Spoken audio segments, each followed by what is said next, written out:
But first things first, in this match, when there was a deadline to play, I was in a hospital with Max, and so I couldn't play. So I got replaced by Tarson. And the normal rule of the replacement is that you should replace player with the same race as the player who was in the first or original lineup. But over here we had a situation that Hawk agreed for Tarson to play Terran, and in 2 versus 2 I will be replaced by Koget, and if I am correct, Koget will play Zerg.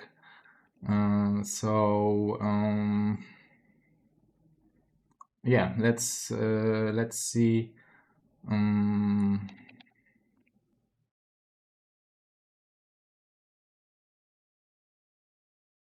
If I can make Koget Zerg. Okay, so I don't know anything about the fact that he played Terran. And this is all best of 2, guys. So this is the first map. Polestar, Radion, Metropolis, Dead Valley, and Deja Vu are the first maps. But then the loser picks the map after winner banning 1 map. So basically, out of loser can pick out of 5 maps. So I think it's a good opportunity for players like, for example, Ranged versus Bonnie. It would be, I think, easy 2-0, but with second map able to pick, I think it makes it interesting. So yeah, let's see the first game. Bonnie versus Ranged in Poland versus USA in the Nation Wars of BSL Season 2. Let's get this started.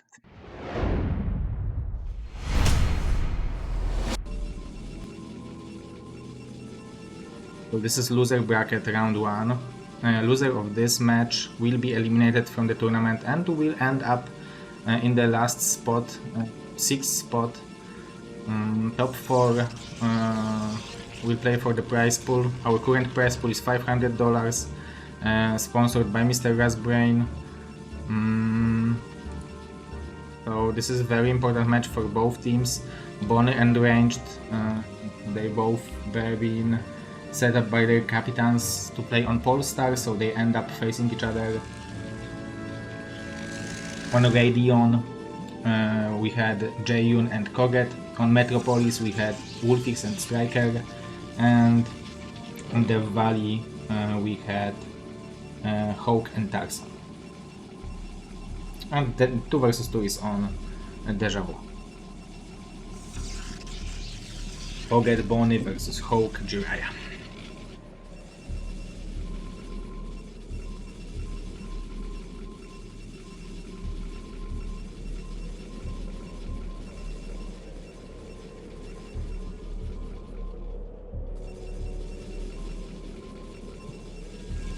Mr. Spider.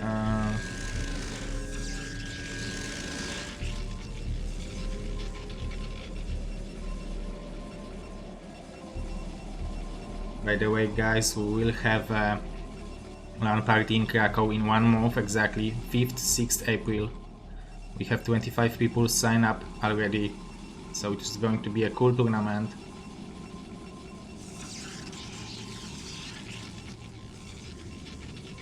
So, let's focus on the game, because PvP is very important. We need to watch if players are playing the mirror opening, or maybe they are switching something. And obviously, if they are playing mirror, it's beautiful to see that both players have the same idea of what's the most optimal or normal opening in PvP nowadays, at least on this map. So around 3 minutes 10 seconds you want to escape with the probe. Oh, we can see, I don't know where is the probe of Ranged, if he lost it somehow. But Bonnie probe going home, although we have the same amount of yeah, we have the same amount of workers, so maybe Ranged wasn't scouting.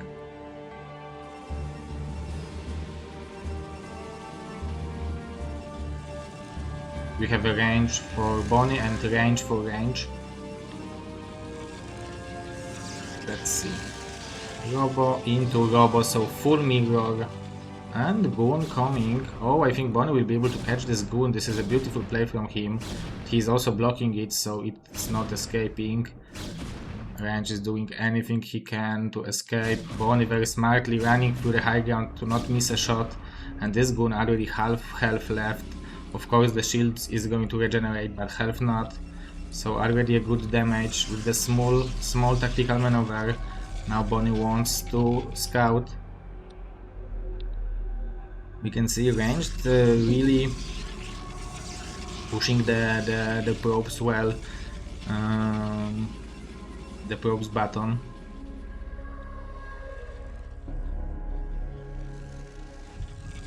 We have 3 gate ops, it seems like. Versus Bonnie, who is going for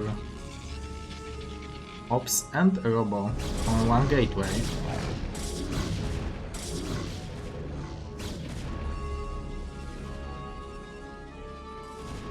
I'm wondering if it's still working on 1 gateway, this timing with 4 goons and 1 zealot. Okay, so ranged will have 7 goons and 1 zealot versus 4 goons from Bonnie. Maybe he wants to expand on the slow river, so now he will immediately go for the river and go for the Nexus.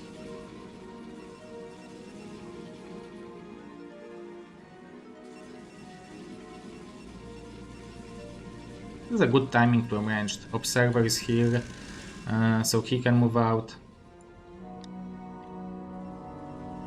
So it's very interesting because we will see the comparison of 3 gateways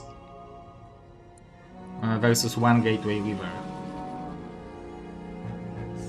Somehow 2 probes advantage for Bonnie.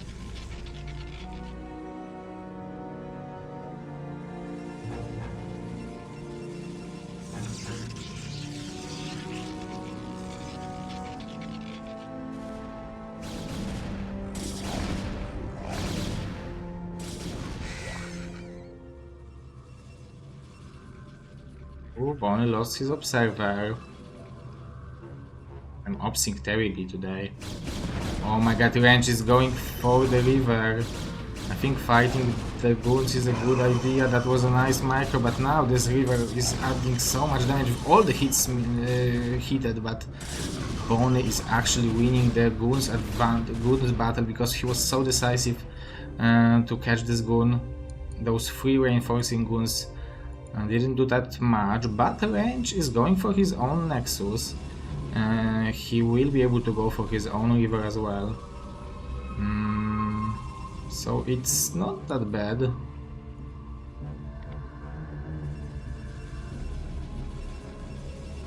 Two probes advantage only for Bonnie. Yeah, but you can see already a small advantage is Bonnie has 6 goons and 1 zealot. We have 7 goons here, 8 soon, and Bonnie will have 7 as well. So yeah, very surprisingly even change of event, although Bonnie definitely have some advantage. Range is going for the observer before the river. But Bonnie doesn't have shuttle yet, so it will be still a long time before he will be able to attack with the rivers.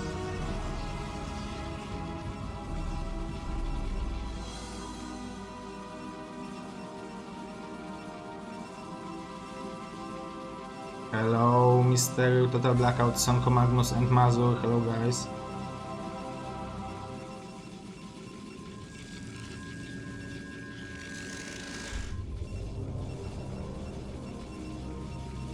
Hello, Mr. Spider. Hello, Mr. Camille, aka Spider Camille and Mazur Daniel. Maybe we might all meet each other in Krakow, April 5th, 6th. Mazur already signed up. 25 players signed up.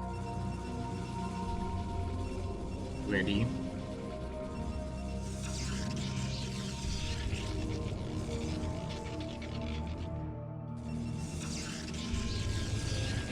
I guess I didn't stream, but we have we have so many events going on. Also BSL 2 vs 2 on the way, and the ladder stage on Shield Battery, and soon on Sunday there will be BSL 20 announcement.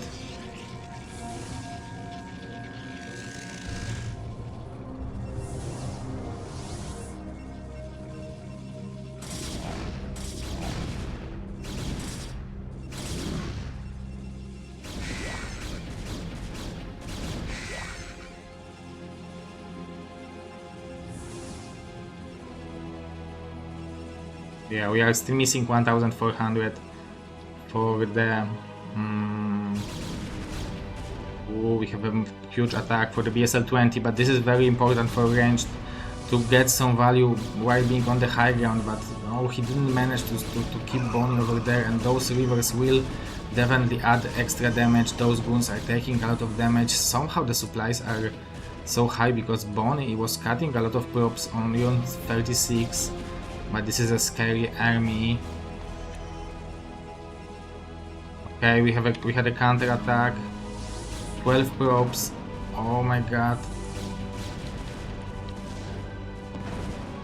With 18 probes left, so all range needs to do is defend. That is going to be hard. Bonnie still has 2 rivers and a shuttle.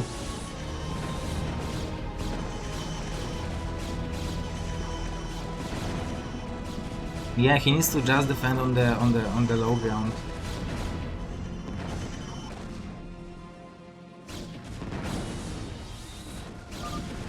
GG from ranged. And we have Bonnie taking the first game for Team Poland.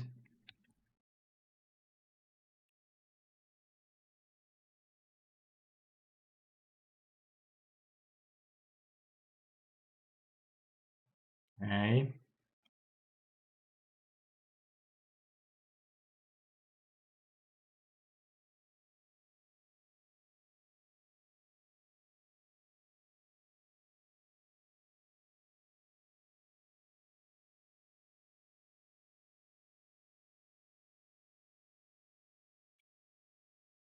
Okay. So game number 2 is going to be on Dominator, map picked by ranged. So let's go for it.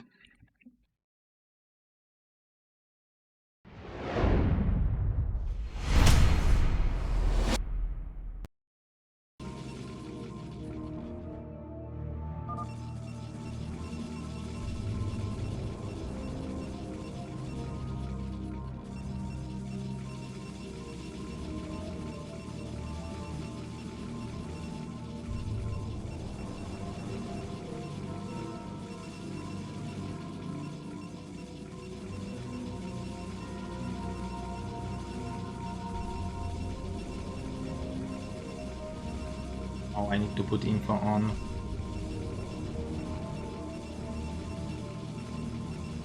Reddit that we are live.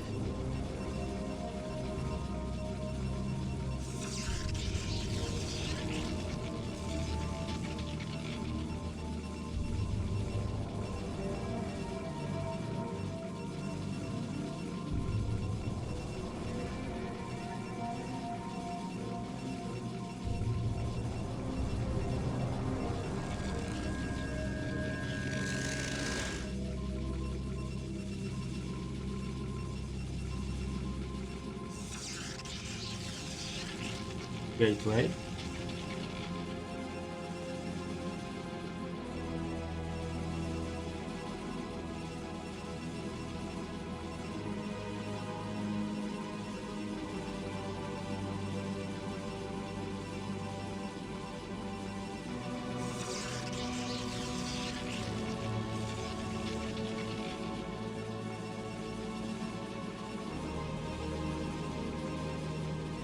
Okay, the post is added.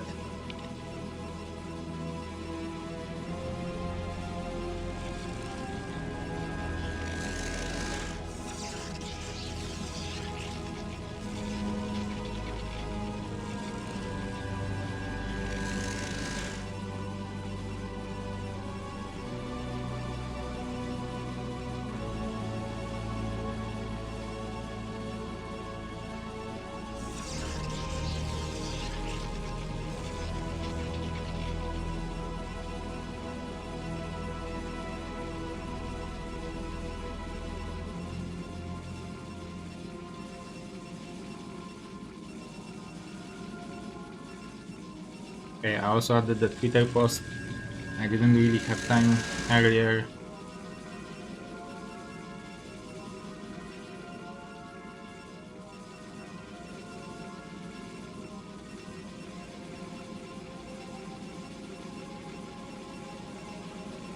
Okay, so we have a range for from both players. I believe it's same opening. Bonnie probe is taking out of damage.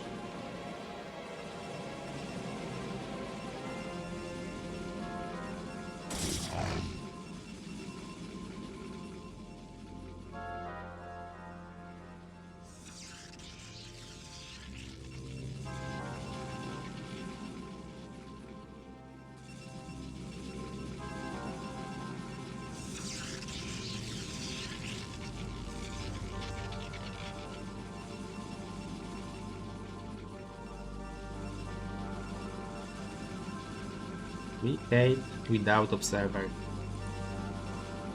I remember last time as I seen it, I believe it was done by Bonnie versus Dawid, and Dawid went straight into DT and punished it. I don't expect it being DT since we don't have Citadel of Adun yet and we have 2 gateways. It would be too late probably for that.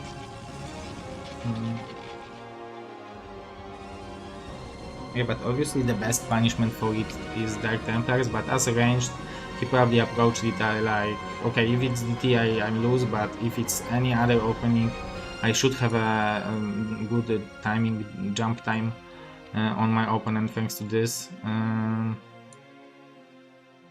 4 goons versus 3. Okay, but we will have a 4th one. On here, ranged will have a high ground.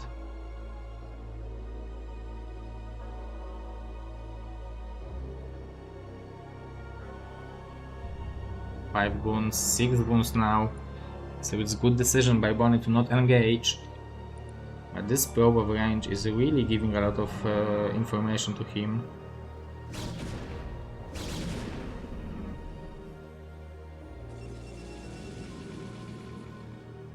Big goons versus 6 goons. But we will have 6 versus 9. And Bonnie is really out of position. I mean, this is... Maybe it's actually better to be here than in the main base, but... And try to escape the main base.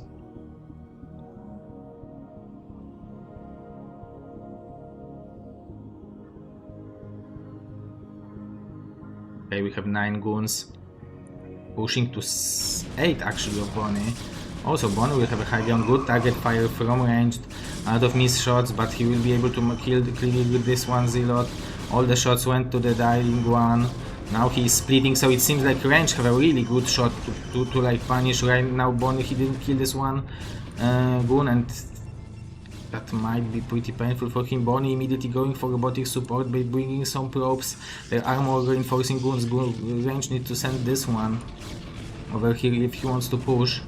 But maybe having the 3 at the same time is good as well. Bonnie is adding the shield battery, it really makes sense. He just needs to survive. Although there is 4 probes advantage, range could go for expansion behind it, and he is actually... So he's not planning to jump on top of it, okay. So he's just trying to take advantage out of the situation and expand safely. He killed a couple of the probes, some probes weren't mining, he has a very good position. It's really hard to break it. But Bonnie will have something over here. Citadel of Adun, so he's going for the Dark Templars. It must be Dark Templars, unless it's mass speed Zealots, but I think Dark Templars make more sense.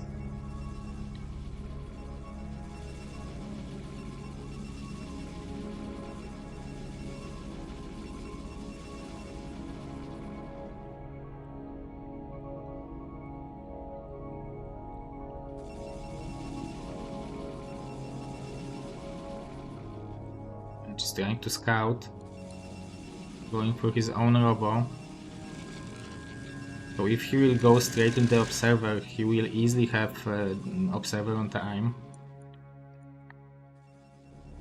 But this is very important information for Bonnie. He will confirm the Nexus, he will most likely even confirm the robo if he will go to the main base immediately.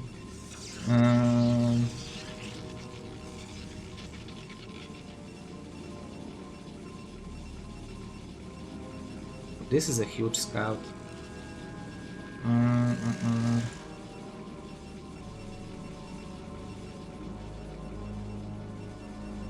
Okay, the goon has 1 kill, and I don't believe there were any probes over here. Some goons are damaged.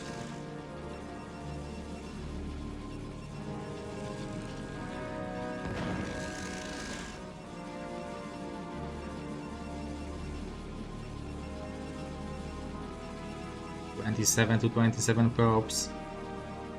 This observer is really giving a lot of freedom.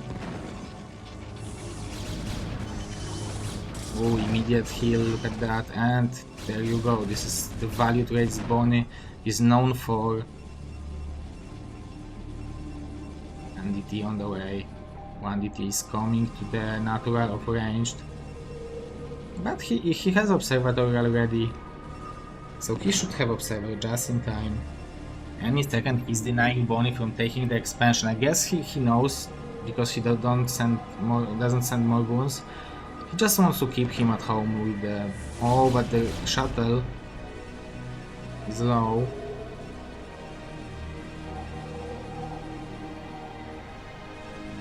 How many probes will it kill? He needs to kill 4. What a reaction time from ranged.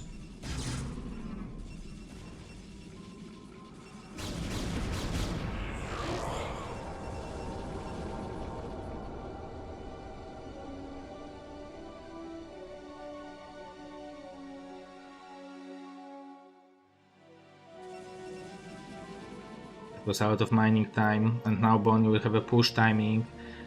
There will be a lot. Oh, the ZT will go down.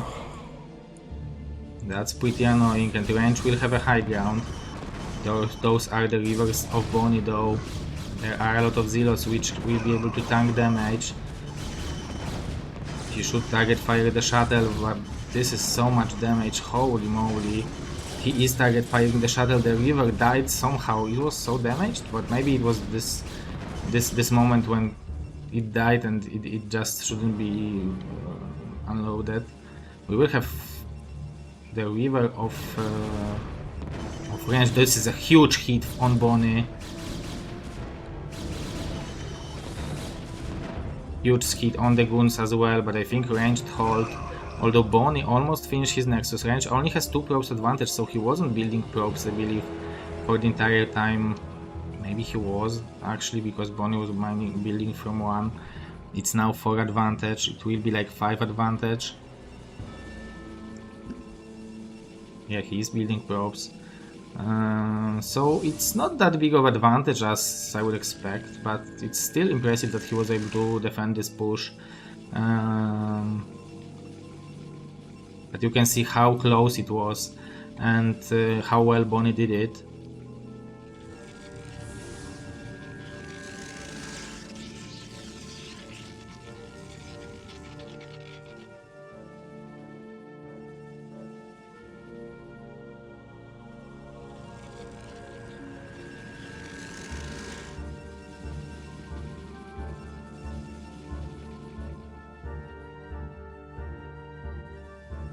Okay, we will have 2 rivers from range now. Will he push?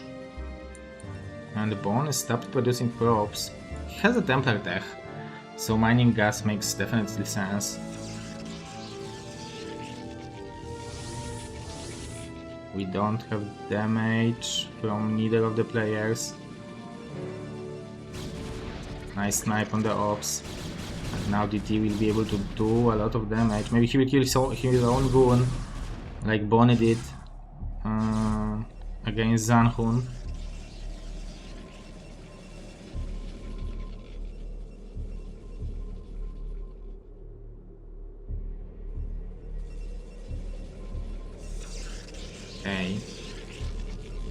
range didn't add any gateways. He's adding cannons. And the army of ranged will be not in position.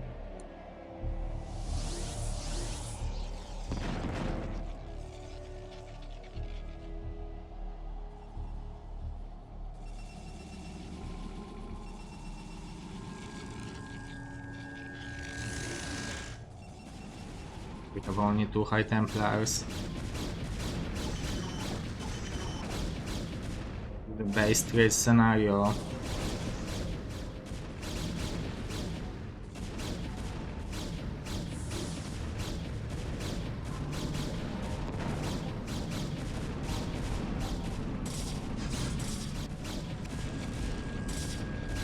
Those rivers might kill all the probes now.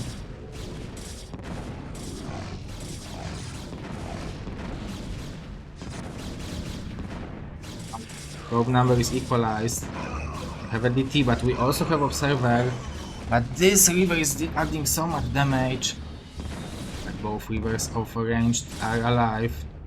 He has 1 river and a lot of goons over here.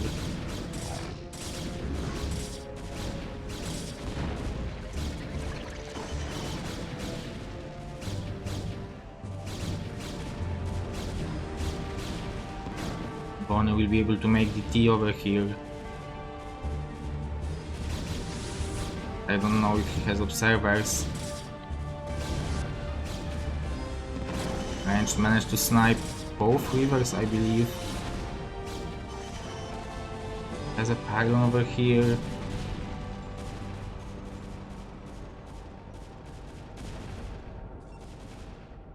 Ooh!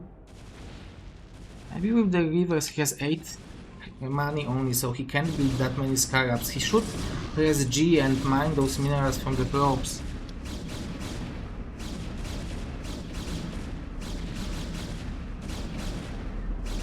Almost 8.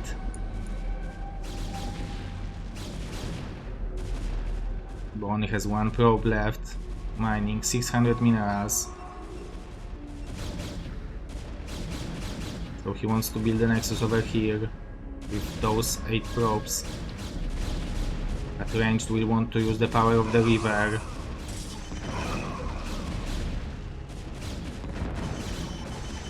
How many scarabs do we have left?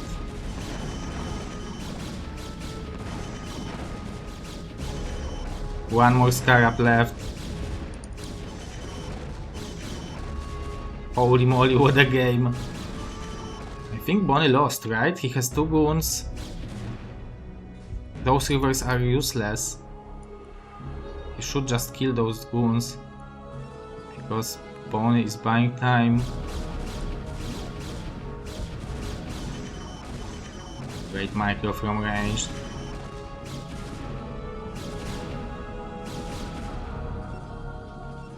Okay, so Bonnie has 5 probes. 3 probes. He will have 5. 1 goon in the way. It's funny that those rivers are not doing anything, but they can still tank some damage.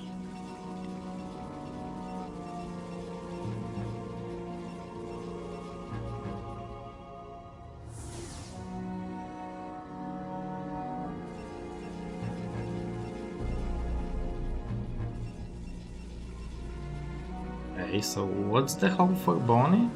Can he go maybe for DT? He's making 2 goons.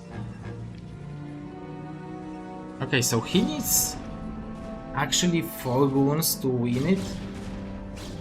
And he has money for 2 more.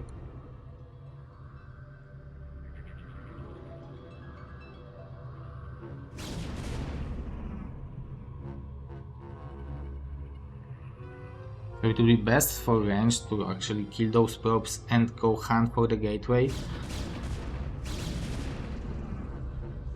And see how smartly Bonnie is buying time.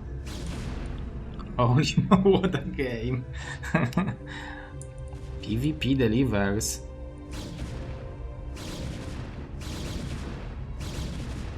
A range will scout the gateway.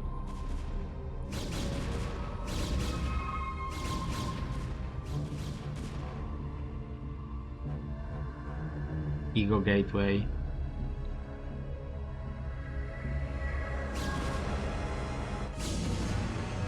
Oh my god, this must be this is probably the craziest game, one of the craziest game I ever casted. Okay, Pony will have 5 goons in total, so he might wait as well, right? But he has 4 health 1 versus 4 damaged 1.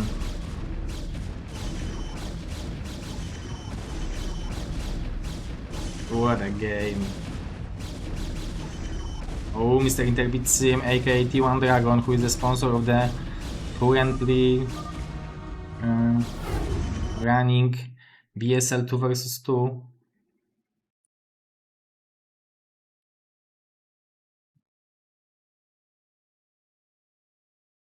So it's live now on Shield Battery. It's $1,000 prize pool. You can read about it over here.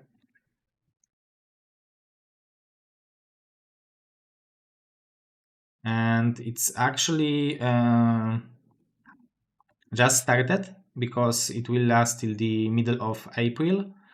So all you need to do is go to Shield Battery, click leagues, and pick BSL 2 versus 2 and join the league. Or just click leagues over here on Shield Battery on the right, and click over here. You can see the cool players playing like Jiraiya, Napoleon, TT1, Kenzie came back, so many great people. So let's see. I even played 2 games yesterday. I want to play at least the 20 games. But we will see how much time I will have. But yeah, thank you, Mr. T1 Dragon, for or Interbit Sim for sponsoring this event and for making this happen. $1,000 is a huge prize pool. This is the map pool play days. You can see all the info over here, but this is the ladder stage now, and for the next 1.5 months we will have BSL 2 versus 2 running. Okay, coming back to the Nation Wars, we have 2-0 lead for Bonnie actually right now. That's quite an impressive game. I don't know how he did it, but somehow he always does it. And yeah, congratulations to Bonnie.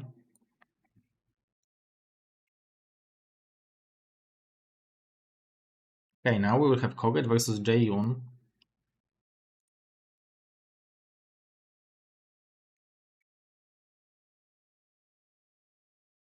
The map is going to be Radeon.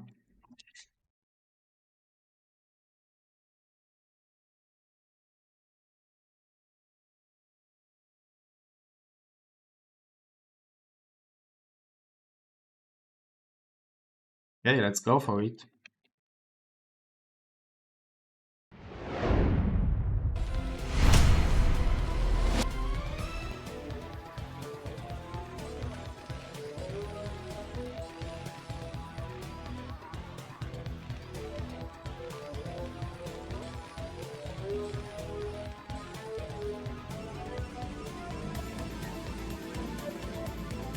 Okay.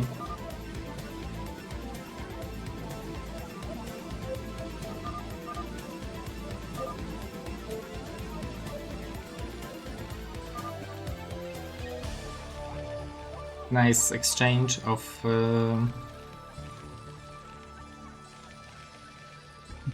how the life works. Yeah, you don't play, but when you are asked to play in the Nation Wars and people are saying, we need you, man, Koget was there despite not practicing.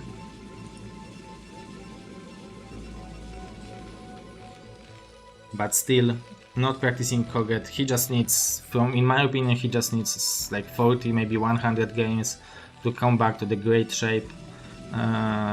So this is a very talented player. We should know that he is now Terran, but when I played him in 2009, he was playing Zerg, but before, like I believe till 2008 or 2007, he was Protoss, so he understands every race very well.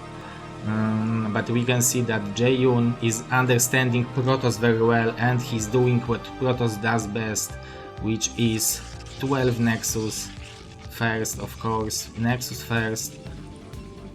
The power of fast Nexus is insane. That's what Protoss and Terrans told me, because obviously Nexus first in ZVP is crazy good, but it usually happens only when you go hatch first, so it's not that bad. Let's see.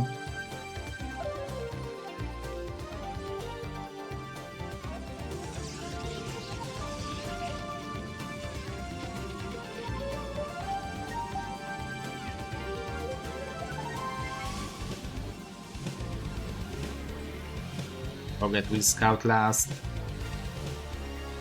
and he's not mining gas. Only one left. So I believe it's going to be the regular Free Marine Vulture expansion.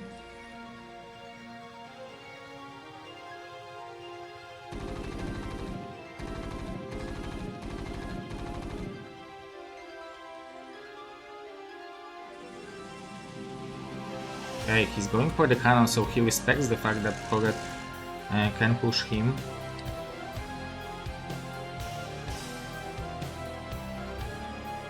So this is very cautious way of playing Nexus first, and I really appreciate that from Jae-yoon, because how you can abuse it is just skip Forge, skip Cannon and go straight into the goons, and if you will survive it, then you are in great shape, but you can be dead to some kind of vulture pushes with tanks. I don't know exactly what, but I believe this puts him in the safe spot, maybe even allows him to go for the faster robo.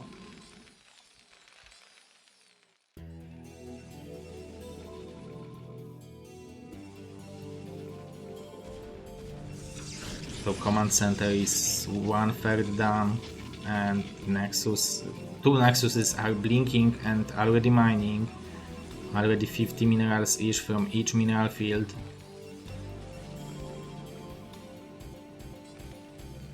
Okay, starport, so Koret will want to drop it, I like it.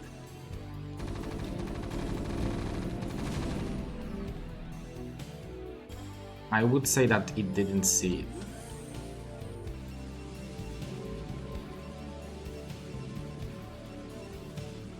Okay, so we will have a faster robo before second gateway. And this is good against the drop, because you need at least either need cannon or observer. The observer is mobile, so you prefer to have it instead of cannon at this stage of the game. And mines for scouting. I'm wondering if he will go for the speed.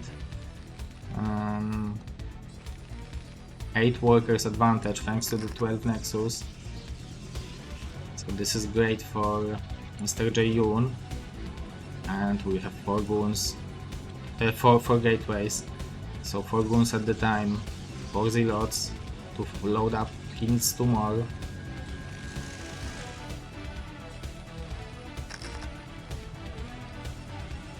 So this should stop any incoming small to medium push from Koret now.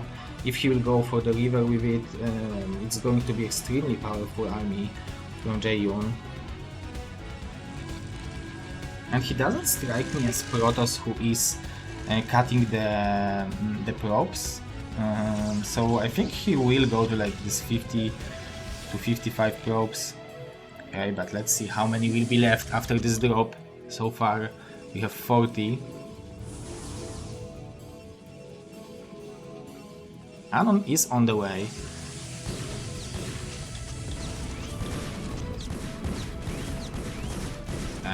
It's equalized.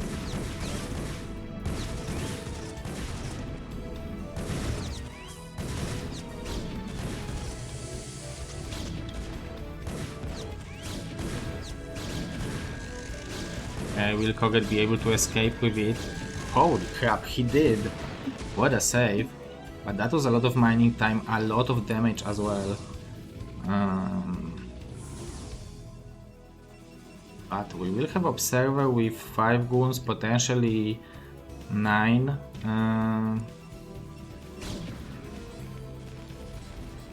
The siege mode is just on the way. We have 4 zealots and 5 goons. There is definite need for a bunker over here in this situation.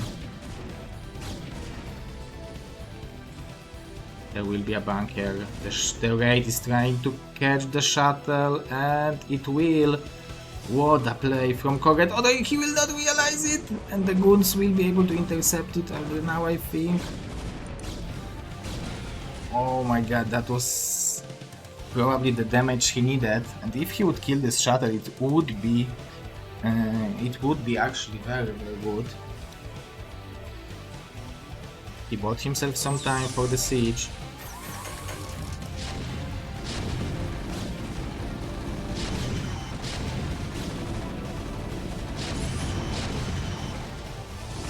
The zealots are coming.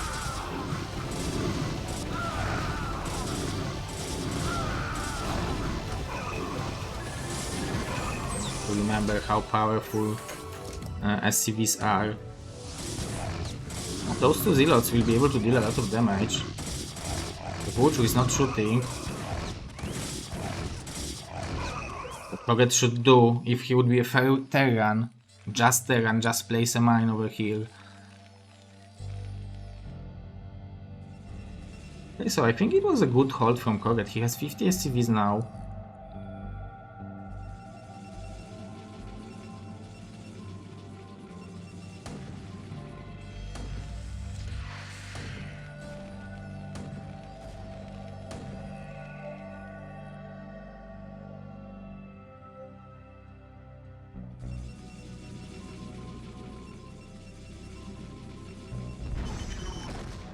Ooh.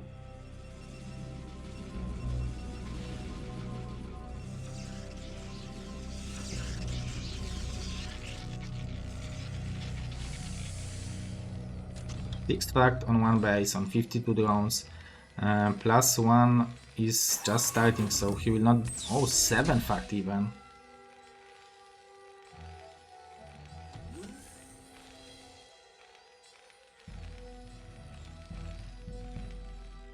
Turrets. Koget is expecting another round of the push from Jaehyun, I believe.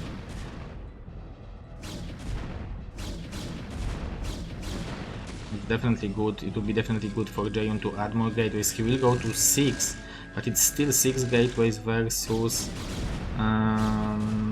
7 factories.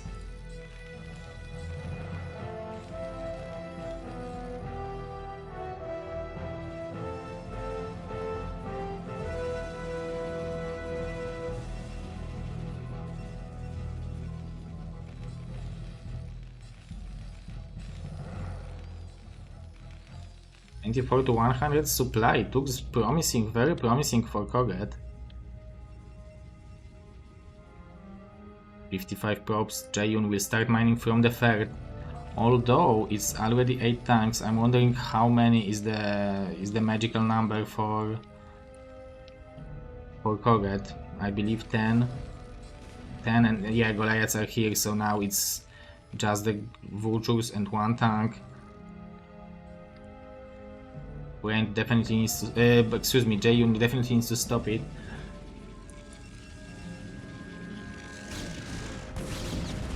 He needs to buy as much time as possible.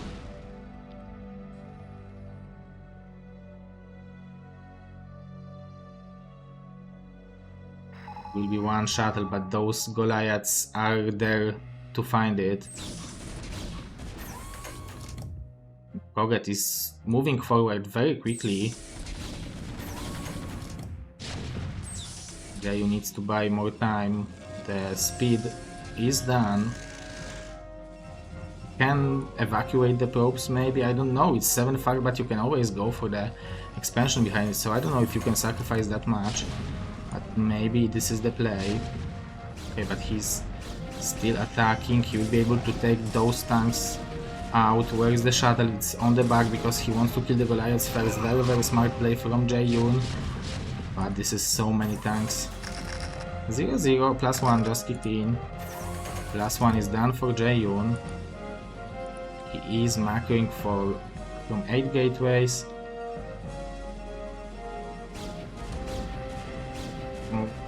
I don't know if Koget has enough over here. Though, yeah, the tanks are badly exposed and that's the problem. Those tanks on the back will deal so much damage. It's only 4 tanks left for Koget. So Vultures didn't lane mines. But I believe this push had potential. Definitely you can see some rust in the play of Koget, but all he needs is a couple more games to get back into the great shape. He really showed a good game. It was a very good comeback from the 12 Nexus. But Jae-yoon just played well, very patiently. And he is winning the first point for Team USA. And second game, the map picked by Koget is going to be Death Valley. So very interesting. Let's get into it.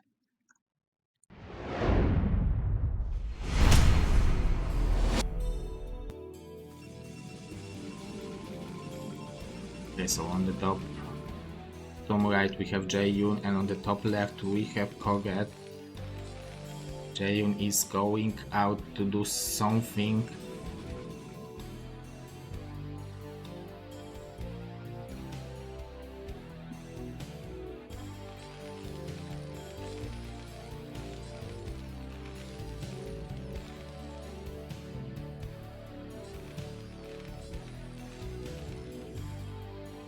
Yeah, if Koget would lay more mines over there, I don't think he was that pushed like to do it, to just go for it.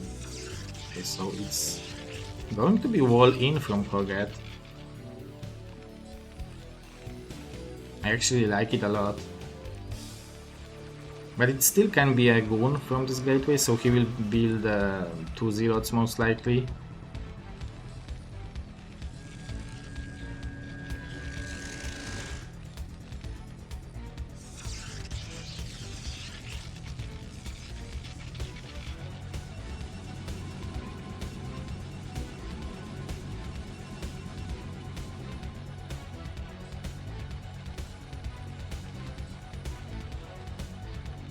Is it really in the position that you don't see it?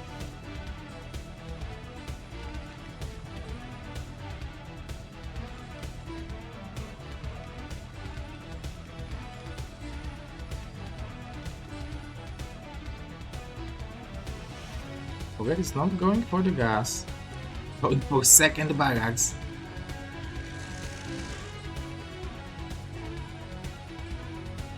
I don't know how he read it, but this is the perfect answer.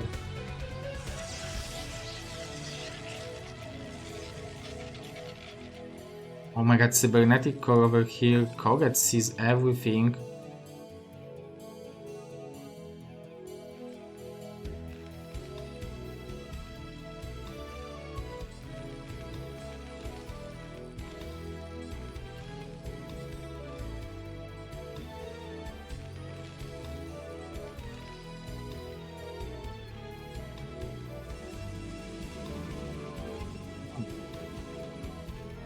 There will be not even one zealot.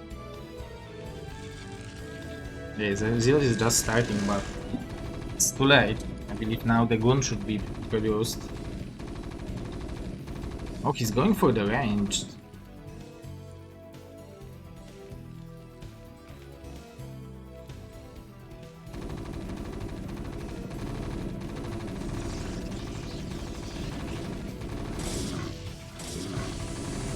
That's pretty smart because Koget was not expecting Zealot. I don't believe this range is going to finish. To play depot from Koget. Another super depot, so this goon will be trapped, I believe.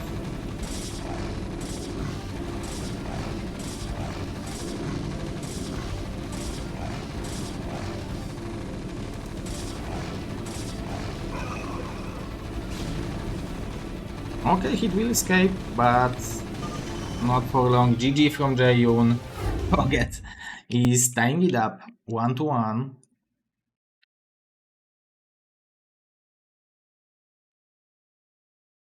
I think this is a good score versus Jae-yoon. He's extremely strong Protoss. And now we will have the Zerg versus Terran, Striker versus Wolfix.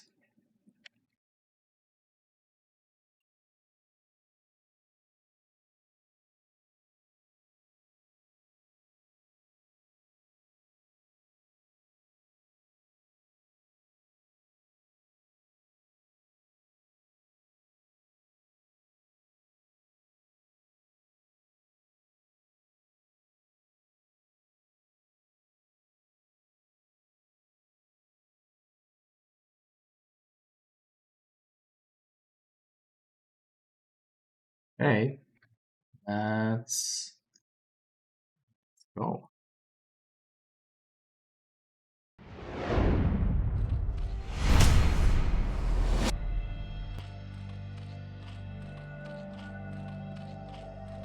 On the top right we have Striker, on the bottom left we have Wolfix.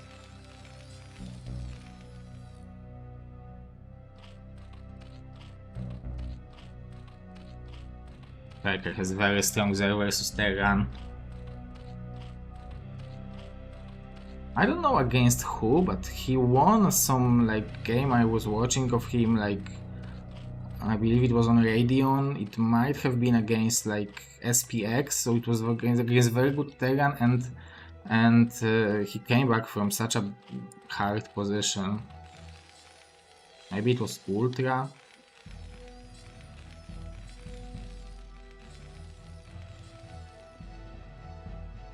Wolfix going for the wall in. This is the map where he was playing Goliath build with 2-2 upgrades against Ziki. Maybe he will go for the same thing. I don't know if going for if being on the cross position helps with this build. But Flash plays it on Eclipse.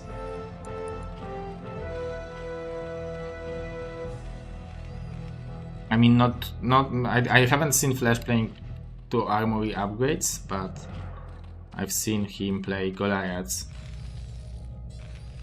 Okay, so we have a gas after barracks. So I would say typical Wolfix.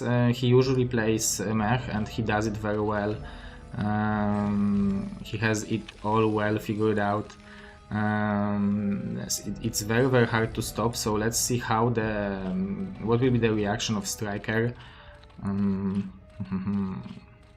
It's going to be 12 necks, 12 hatch, 11 pull, 10 gas, so very fast mutas.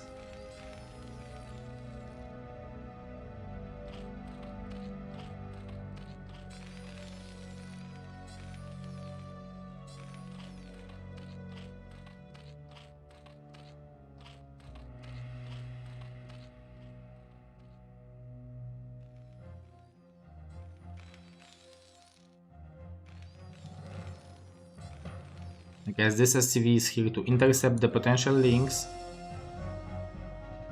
And this will go home, so that makes a lot of sense.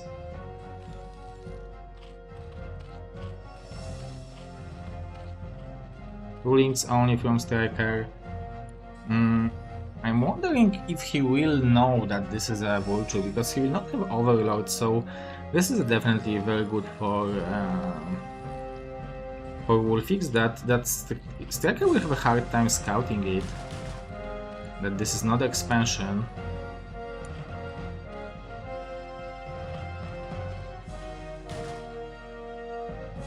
There will be speed for the links though, so if he'll go for a lot of links with speed, it's very hard to micro when Vulture doesn't have speed. We have more drones and more links, going up to 6 for Striker, I believe. Maybe just for 4.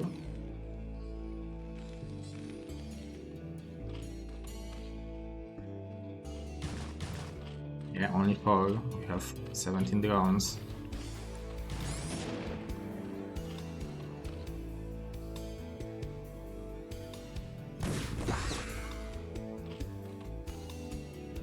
But at least Striker bought himself time for the Sunken, so this is good, and I believe he cancelled speed.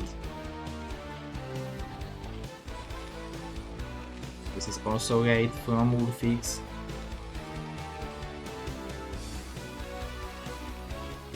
Oh, speed for the vultures, okay. Very interesting, it's pretty hard to stop it. I just watched a game of Speed versus Jadon in the toilet today on Eclipse, and this is what Speed did. I don't believe there was a raid.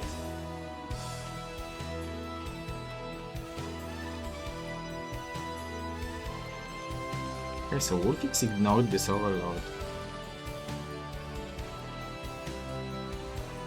Burrow is on the way. Okay, so he wants to catch this one before they mute us, and he expects to get this one, I believe. Anyway, the mutas are on the way, speed will be done in a second, and this will be Wolfix timing. The mutas will be there, this is such a good timing from Striker.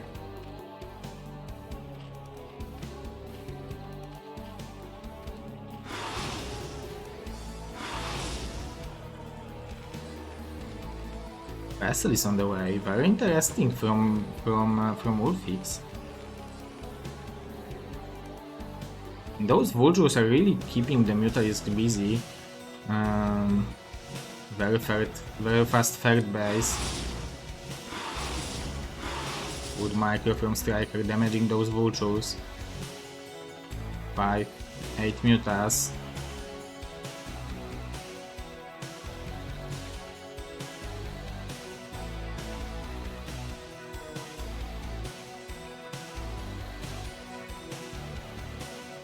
Oh, the vultures will be intercepted. This is a huge catch from Striker. He can now easily transfer drones. It's possible that Wolfix will take a lot of damage through this. Although Striker is not being too aggressive. He will scout that this is Vessel though.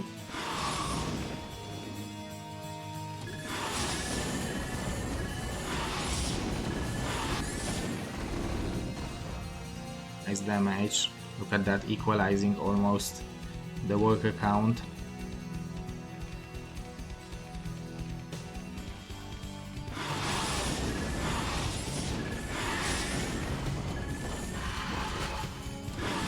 Lead from Striker.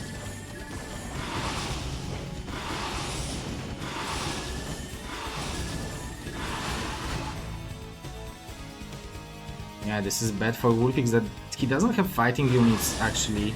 Only the raid and couple marines. More drones being built by Striker, going for the bloopers I believe. And I think the way this build should work is that Wolfix is adding more barracks and pushing with the tank push. And he will have like 4 vessels or 5 vessels.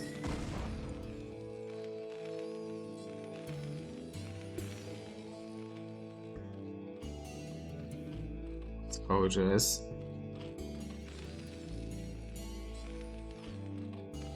A lot of drones. He has Burrow.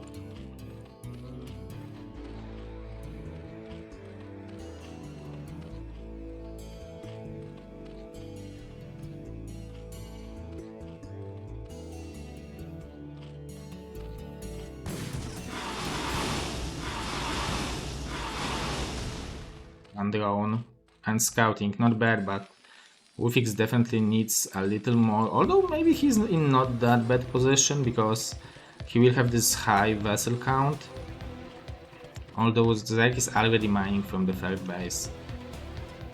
Maybe this position doesn't give him easy fourth base, so that might be the hope for Wolfix. and Striker now looking to snipe the vessels.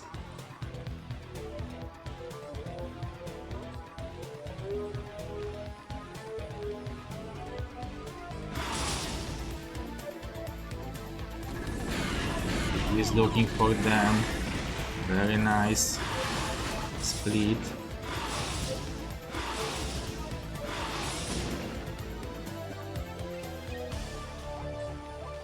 Lot of value from those Mutalisks.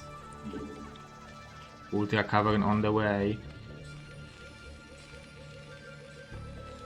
I believe big vessel count helps against Ultralisks. What helps more are good upgrades, and the car pace will be much faster than the +1 even for the Marines. We will have those 5 barracks. We will have a lot of irradiates. Maybe there is some hope, although as Zerg I would feel very comfortable in this position. Very strong play from Striker, being able to do so much with so little mutas.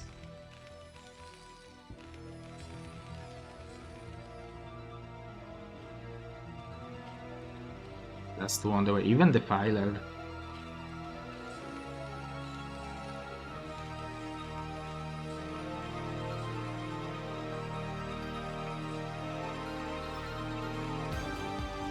See building bell placement like this, I immediately think this must be snow.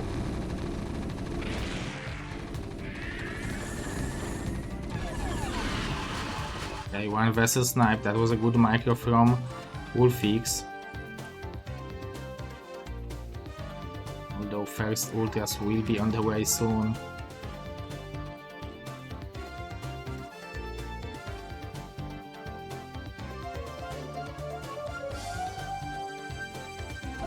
Okay, +1 Carpace Links versus 0-0 Marines. +1 weapon will be done soon as well. He really needs to irradiate. Oh, there will be a swarm actually. So no pressure for the ultras.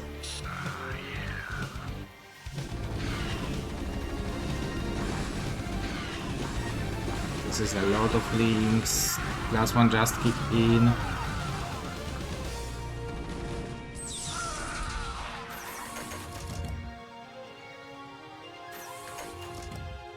I like this Scorch play, not allowing Wolfix for any valuable irradiates without losing a vessel.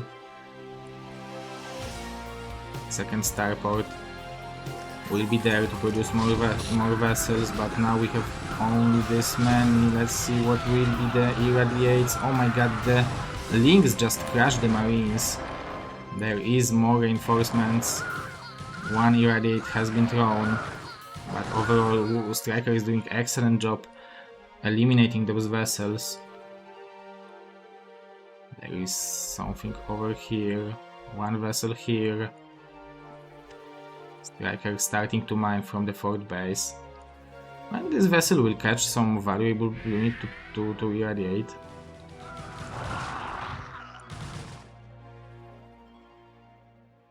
+2 will be done soon. +2 for Wolfix just started, so those ultras will be very hard to kill. They are very hard to kill now. We have Swarm already.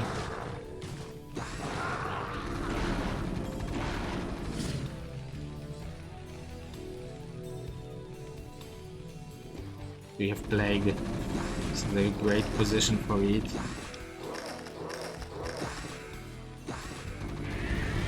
Ooh. Strong catch-up.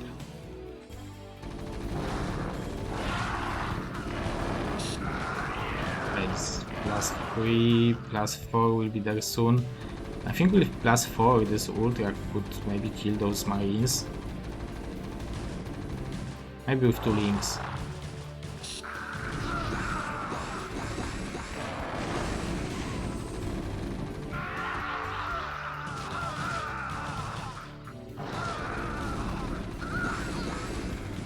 Oh, very good position by Wolfix. He is doing anything possible to just survive it, but we can see how much stuff Striker has. A lot of links, a lot of ultras, even intercepting the vessels. GG from Wolfix, and very convincing win number 1 by Mr. Striker. I really like the strategy of Wolfix, but I feel like Striker just achieved too much with the Mutas. I think losing those Vultures was the biggest mistake, because those probably supposed to keep the Mutas away from your base. So yeah, that was pretty painful, but very good play from Striker, and that puts us on 3-2 score. And the second game will be, I believe, on Radeon. So let's get into it.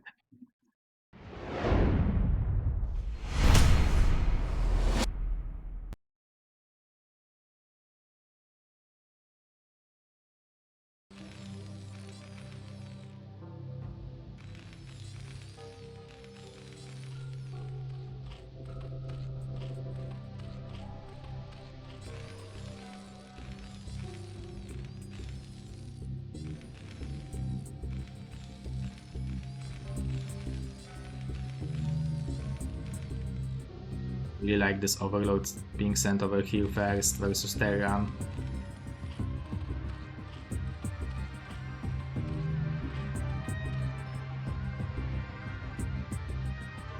Mitrax. I like it. This is from the Terran textbook.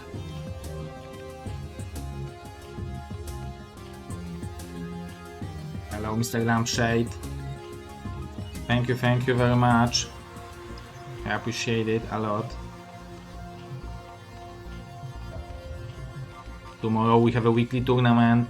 On Sunday we will have the next match from the Nation Wars, Russia versus Canada.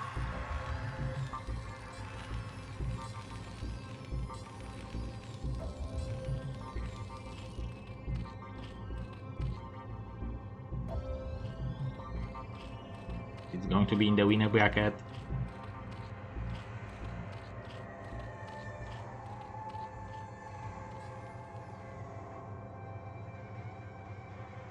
Okay, will he scout second SCV as well? I think only one. So it shouldn't tell Striker that it's Itrax.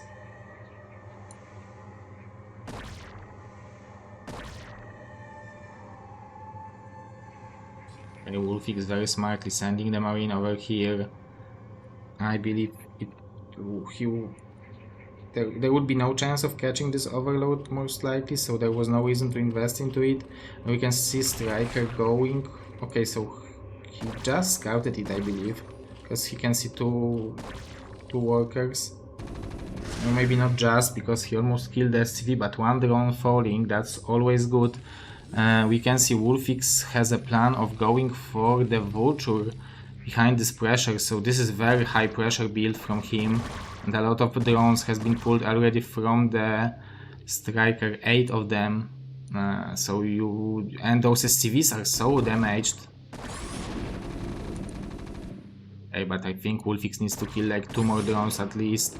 Such a good play from Striker, pulling the wounded drone back, and there are drones in production, only 4 links. Wolfix, I don't know if he shouldn't go back with those.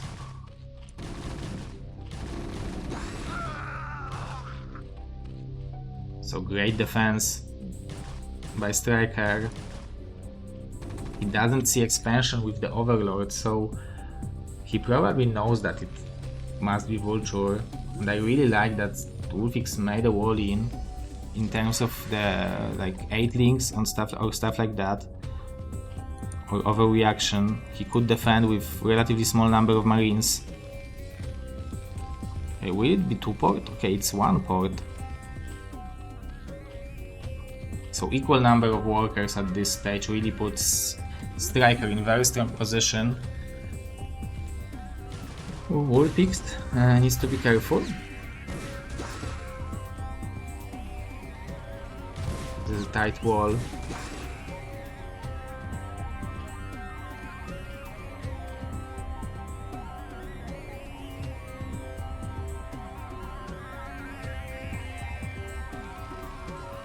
the way, after the Sunday cast, guys, there will be a BSL 20 announcement. Be there if you haven't heard about the big changes in BSL. We have BSL points. Chinese players are excluded from BSL Pro League. We will have additional event for them versus the best Pro League players. The Gosu and Hasu League will be changed, as well as Chobo League. We will make tiers. Will be Gosu League Tier 1, Gosu League Tier 2, Hasu League Tier 1, Hasu League Tier 2, and each tier will be 16 players and you will play Swiss. So only one best of 3 a week. You don't need to play entire group, you just need to play only one best of 3, and later in the bracket stage, best of 5 maybe. Couple of the Hydras from Striker, I really like it. It's going to be Vulture drop from Wolfix.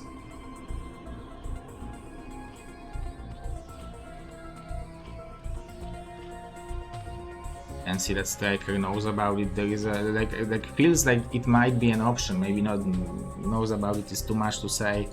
But this is a strong play from Wolfix, going for expansion behind it. But we have more Hydras even from Striker. This is what you need actually. And Wolfix, will he have mines? No, there are no mines. Okay, one drone, but a lot of damage.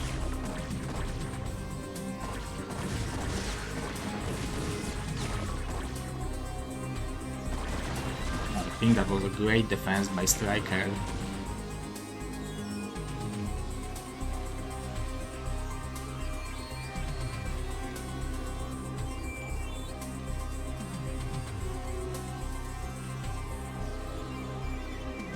We have 5 mutas at least.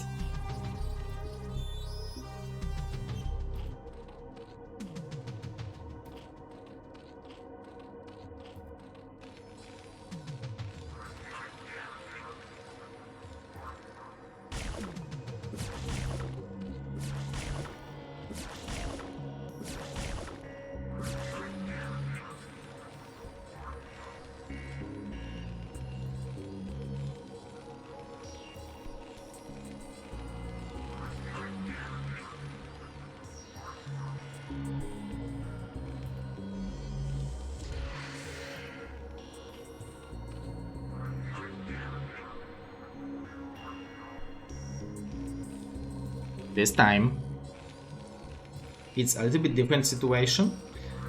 I would say that it's hard to say maybe now when the 5 mutas jumping on top of the turret, that's very brave, but this is a good reaction time from Wolfix. But still I think that Striker position is very good right now. After defending the Aatrox, very solid play, exactly that's what you expect from Striker.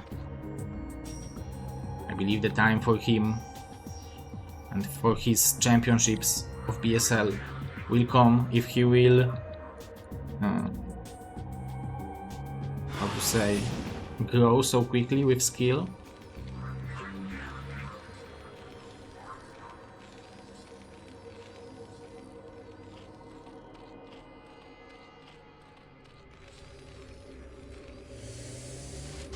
There we have 7 mutas. A great number, you can one-shot SCV. This is 1 muta dying, but still we have 7, so this is great damage by Striker. Oh, although... What is this? Those SCVs are... I thought that maybe they are for... Oh, they are for repair. Okay, it's going to be Vessel again.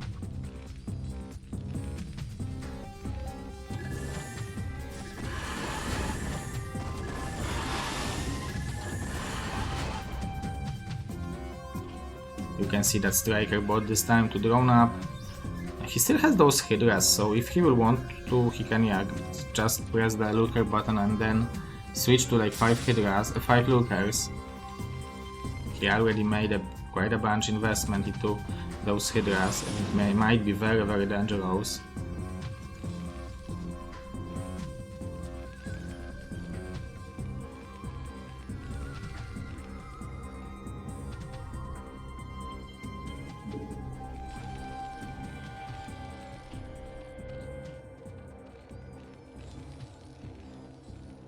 Okay, we'll have attempt of sniping the vessel, very good irradiate. But sniping the dropship is good enough, although now those mutas are taking a lot of damage, 5 only left. Wolfix really doing the best he can out of the situation.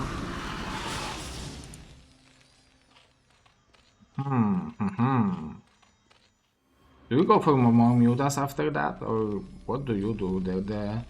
There are only 2 barracks though. What are those SCVs doing? I guess it was he scanned that more Hydras are coming. I don't know. Maybe he scanned more links. Or no hype.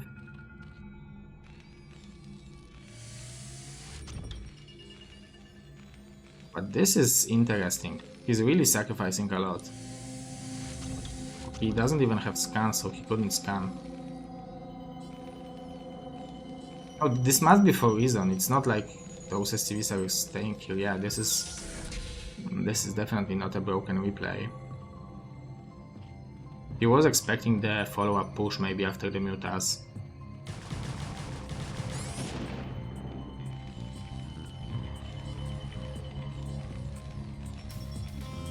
Now 3 vessels. It will be strong. 1-1 on the way. 1-0 will be done soon. I believe it's 1-0, right?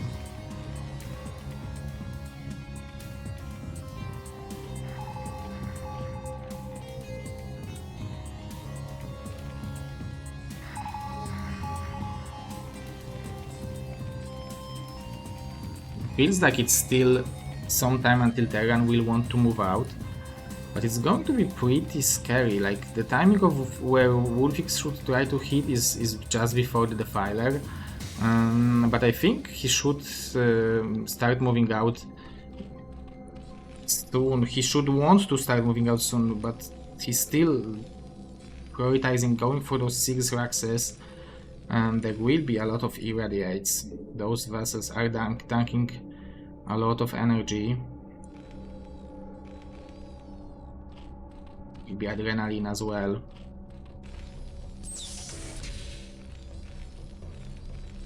Okay, maybe it's like 3 tanks.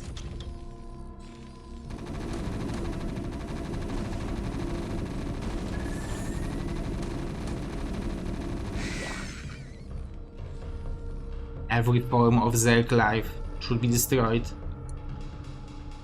This is the approach of Wolfix. 1 egg less on the map. 1 weapon. Wolfix needs to realize that the big push might be coming, holy moly, but he doesn't realize, and those lurkers are in perfect position. The vessels, 2 vessels went down, those irradiates are dealing a lot of damage, so maybe Wolfix will actually hold it. Actually, yeah, there is no push from that. Like, Breaker is not pushing, and I like it actually. There is no reason to push, he has 5 bases. He has the filer on the way.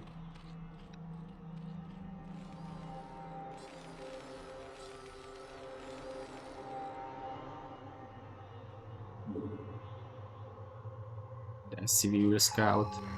What's going on? 49 drones to 33 SCVs. Striker really needs to do something. Oh, Mr. Kuzi in StarCraft Good War. Thank you for the subscription. I believe we played 2 versus 2 yesterday.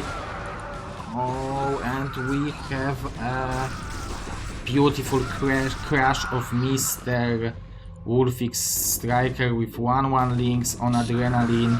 He's pushing through those links.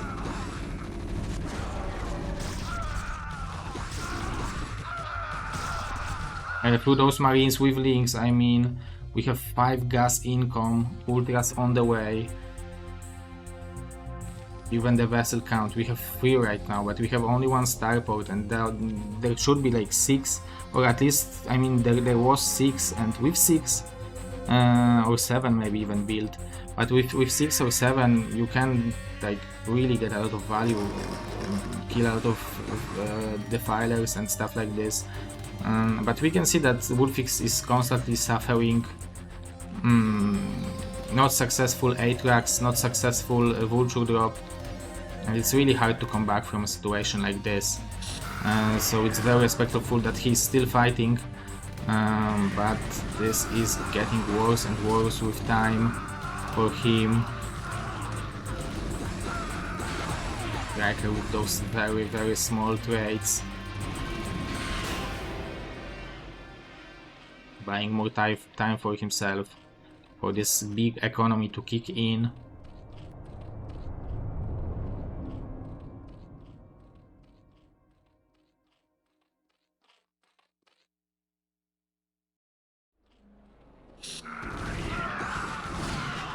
Ooh.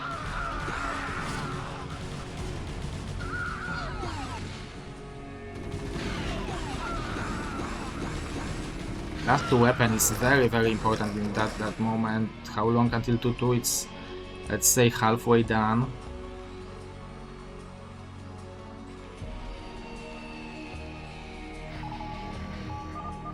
GG from Wolfix, he scanned something.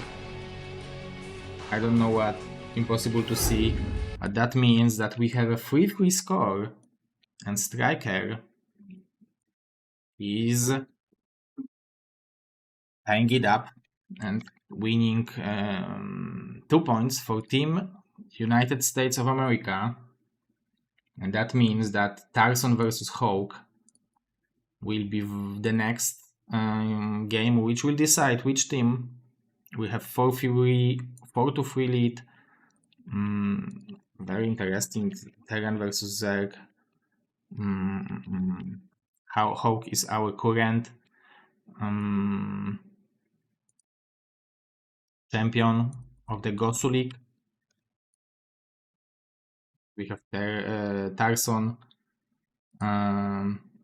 very strong Terran. He was a champion of Gosu League in BSL 10, if I remember correctly, or something like that. So he was also a Gosu League champion. Let's go check it out. BSL 19 versus BSL 10 Gosu League champions.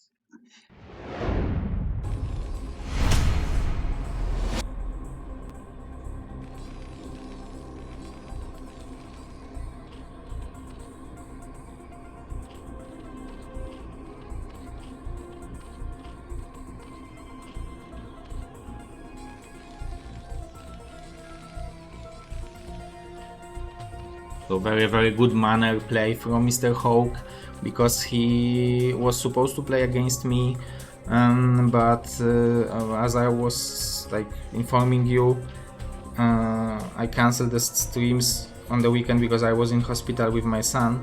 So Hawk, very good manner, allowed Tarson to play, because Tarson was there to replace me and he wanted to play with Zerg, but Hawk allowed him to play with Terran. So very good manner play from him, and yeah, huge respect, because this is very important match and he still behaved very good manner.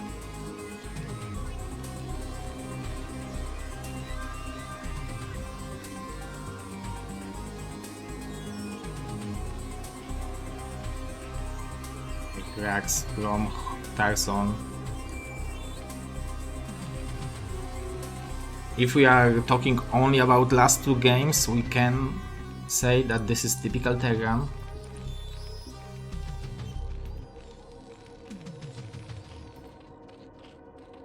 This is a very fast scout. Even kill 1 SCV, or I guess it's going to be close.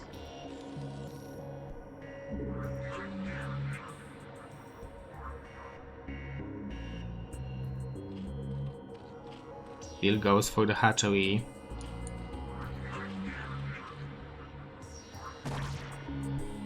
Micro.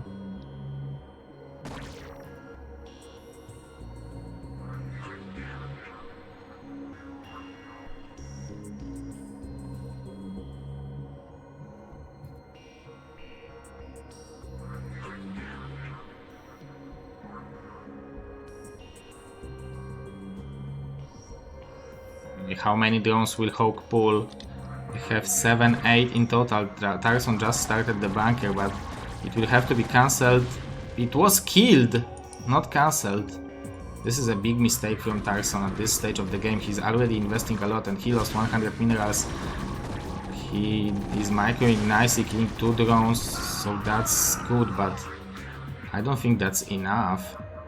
Especially that he lost this 100 minerals, so this is a very good hold by Hawk.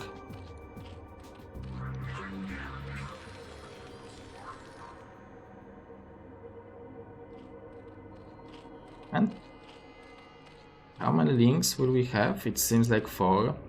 This is a safe number.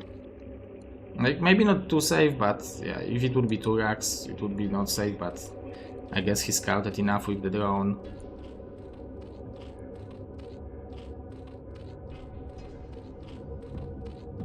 We will go to 6. Command center. Tarson is trying to play it out.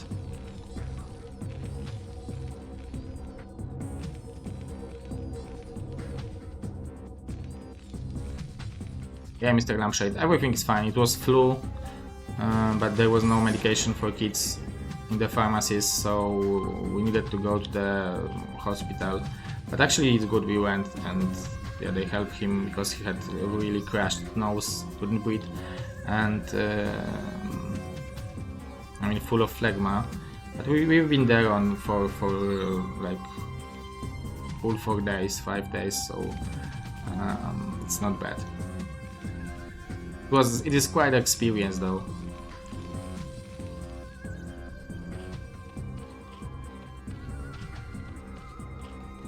Thank you, thank you. Okay, so I guess both players are powering as hard as they can.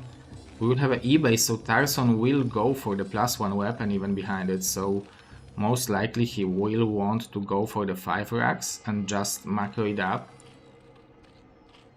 And I don't know why he went for the 8 racks. I mean, it was most likely to just delay Hawk, but it didn't work. But I'm wondering how Tarson approaches playing macro game versus Hawk, because he is extremely strong macro player. Although Tarson is also a very strong macro player, so he might not be afraid.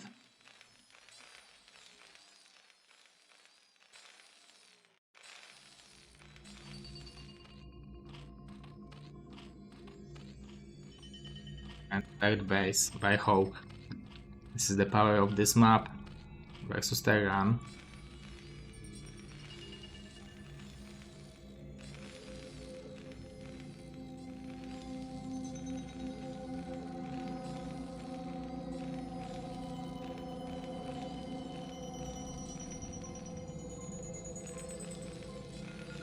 And links, so he really respects the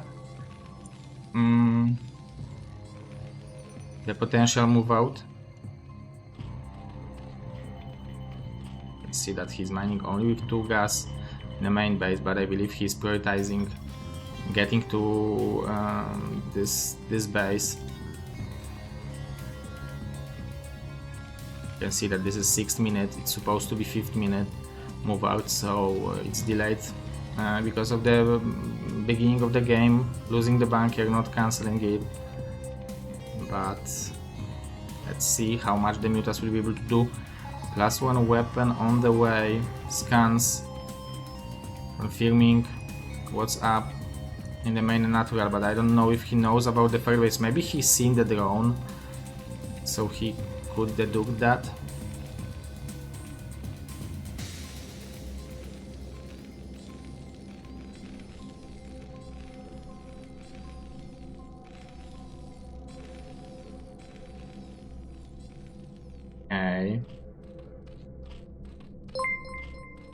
Ooh, Mr. Dewoltinho. 98 viewers coming to watch the loser bracket match in the bracket of Nation Wars. Loser will be eliminated from BSL Nation Wars, either Poland or USA. Fix Mutas, very good micro. This is a good beginning always. Just the warm up. Only 6 mutas.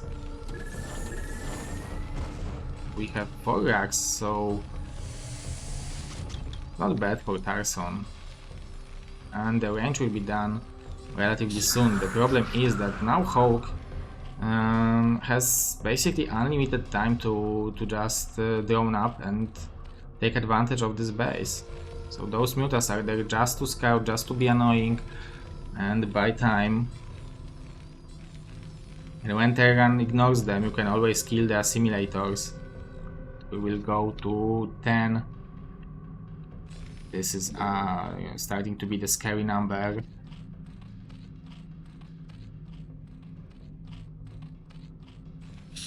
Yeah, Mr. Dawid, I'm fighting for your prize pool. So you can encourage people.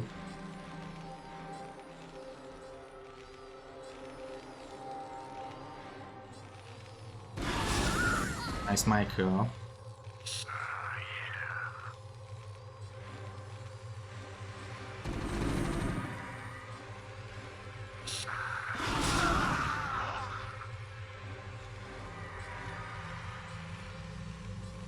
Okay, 2 starports are on the way from Tarson, so soon he will have big enough army to, I think about moving out. But the lurkers are there, and it's going to be so hard to push over here when the swarm will be there, and it seems like it will be there soon. It's going to be very, very hard to attack anywhere, because this will be the only option and drops. So he maybe needs to start thinking about mining those minerals. There's already 3 bases, well saturated there. Strong play from Hawk. The main base is not saturated though. Scan the mutas.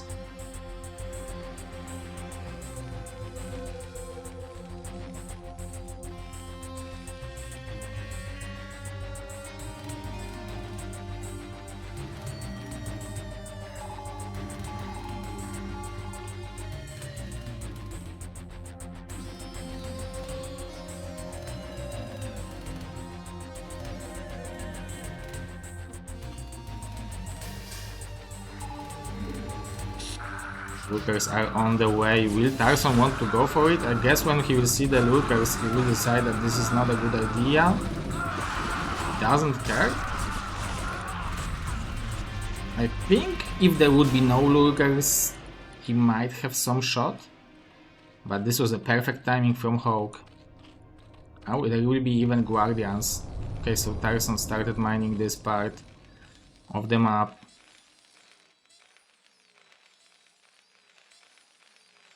First vessels. And he will go for expansion, okay.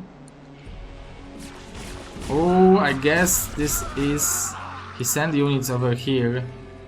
And they decided, okay, this is the only road.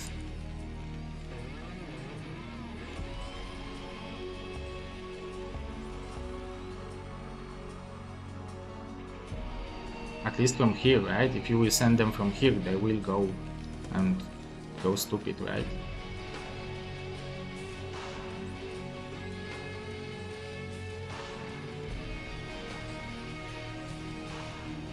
At least Tarson will move out over here.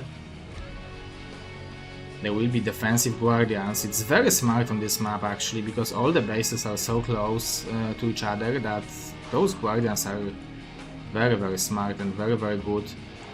We can see that Hawk doesn't even go for port base, just as I said it.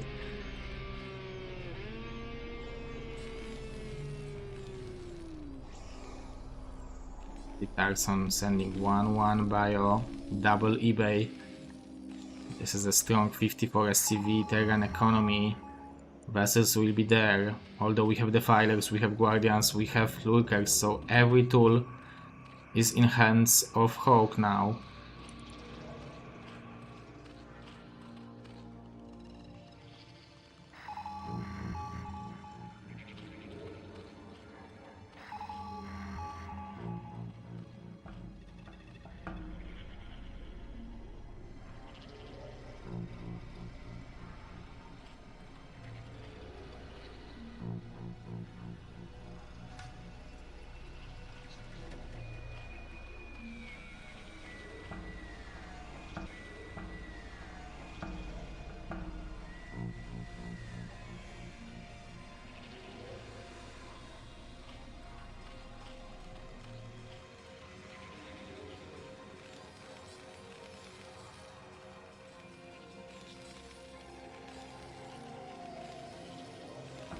for vessels. Tarson can't decide what to do.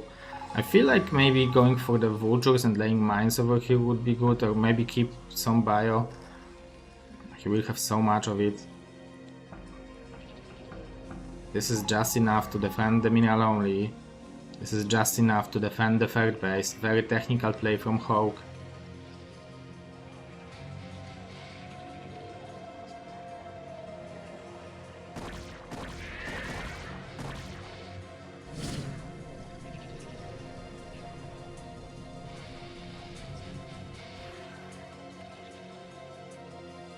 Three Evo upgrades.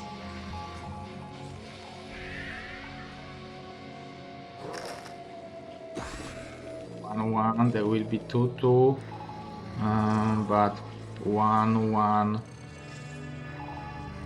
for the links will kick in. So we have 1-1-1. Plague on the vessels, holy moly, that's strong. I like that Tarson decided to use energy before losing them, or before sending them home to repair them. Maybe he's not planning to.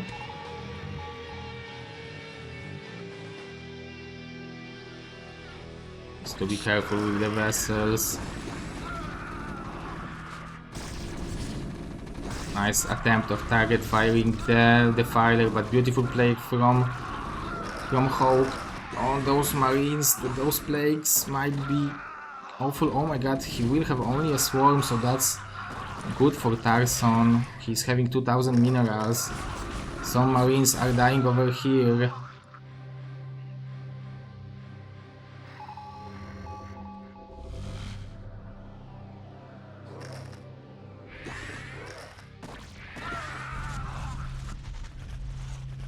I don't know that for sure, but it seems like Tarson is playing some other stupid games, not StarCraft. Because normally Tarson doesn't get to be plagued like that. He doesn't have 2500 minerals.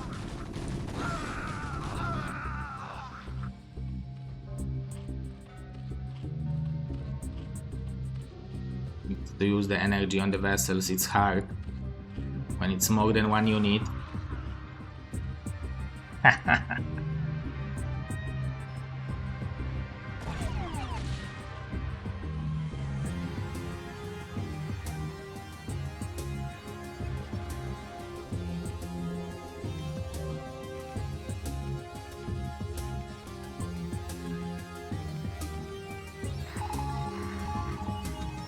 Two is done. That's the hope for maybe 2-1 is done already as well. Plaguing the plagued vessel just for the morale. Hope is playing it so slowly. Okay, we will have a drop. I like it.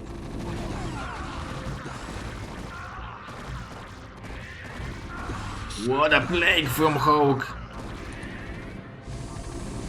This drop is doing a lot. This is 1 medic and 10 bio. He will be able to kill a lot of stuff with it.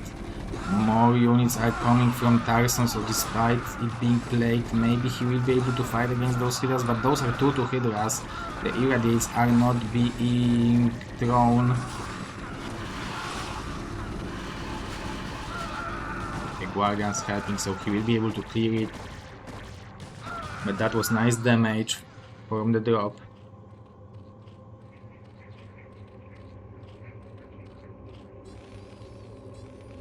But Tarson is mined out in the main and natural now. He is basically only mining with those 8 STVs. If we are not counting during the main base, there is one more drop, but the Hydras are surrounding it. Oh my god, he will try to do the Jason Bourne move.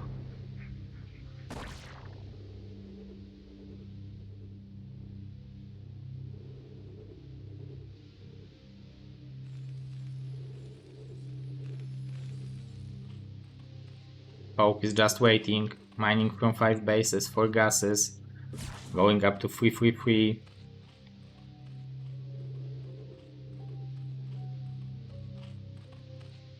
Going for the ultras.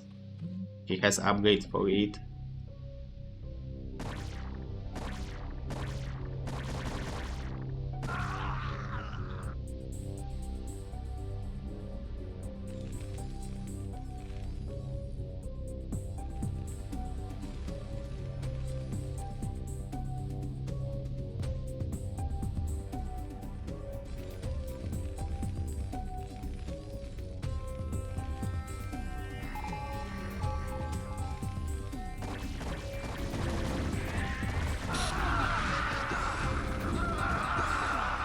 Huge push, huge plague, a lot of red units appeared in the natural of Tarson, and despite having 130 supply, the positional advantage for Hawk is just very good. We will have 3 dropship drop to the main base, so he might even kill the main base, but will he defend the... Oh, maybe he will defend the main base, so he will have enough SCVs, I'm sure. To maybe expand over here. Let's see what will be the reaction for drop. Those are 3 free marines. There will be 3 toolings though. And we have more units coming from Hope, but without the filer, so maybe those tanks will be able to get enough value. The lurkers are burrowing over here, so it seems like Hope will defend it without taking any critical damage.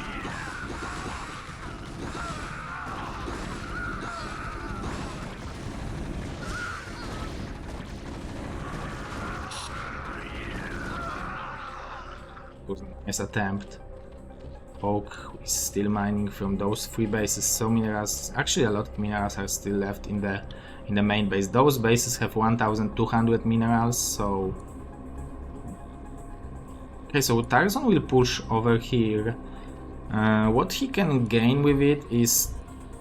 Because if Hawk will feel threatened, he can kill the assimilators and just don't care. But it will open up this base at least for Tarzan. But you can see that this time is working so well for Hawk. He has 56 supply advantage.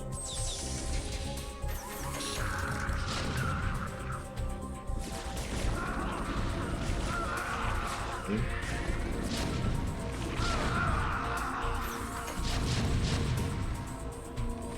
So now mining from 2 bases, so he will be able to start macro up.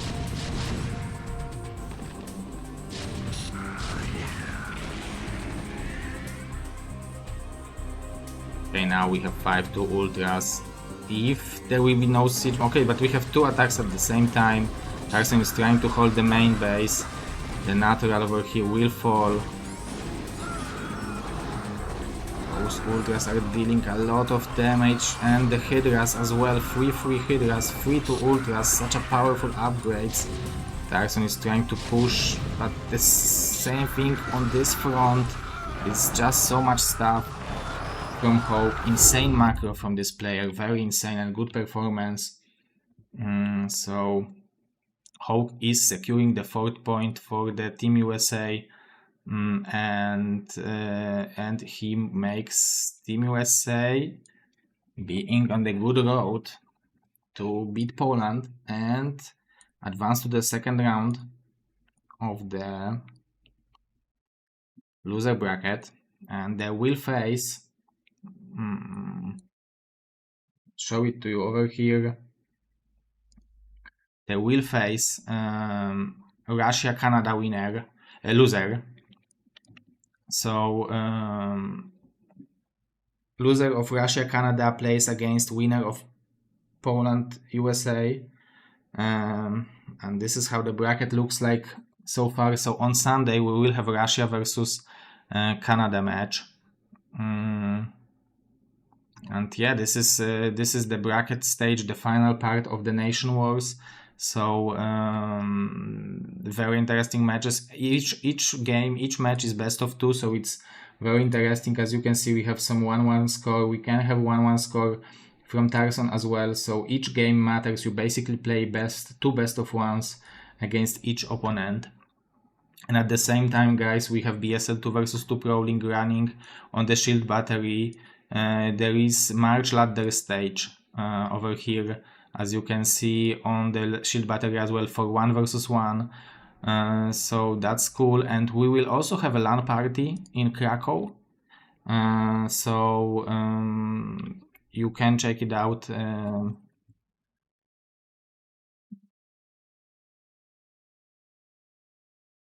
We'll give you the info in the chat.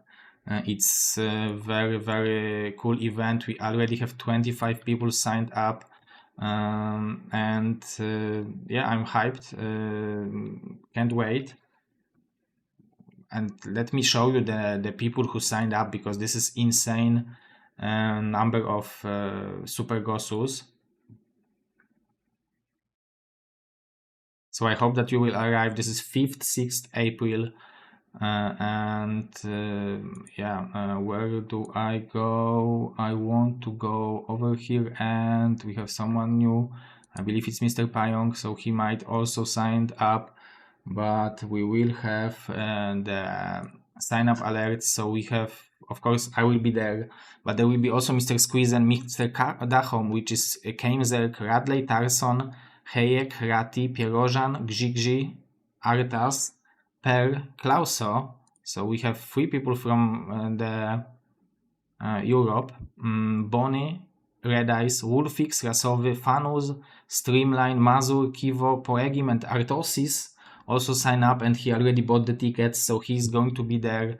Koget, Zash sign up for the Ops, and Dabadim. So I don't believe there are any new signups, but I can check it. Maybe some of you guys decided to sign up. Definitely consider that. This is a LAN sponsored by Mr. Adun and the community as well, because we have we have 25 people signed up so far. This is very cool, guys. And this is what's going on. We also have weekly tournaments. The next one will be tomorrow. So we have Friday and Sunday for Nation Wars, and Saturdays for weekly tournaments.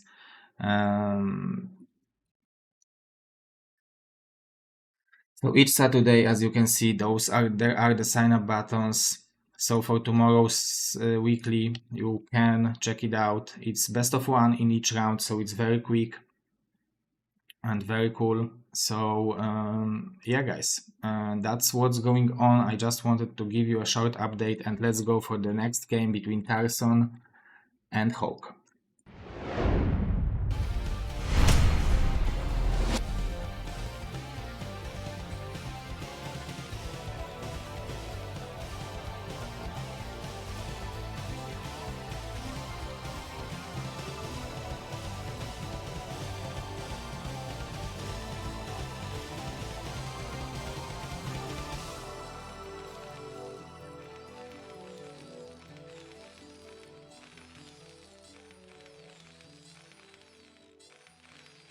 This is Radeon, right?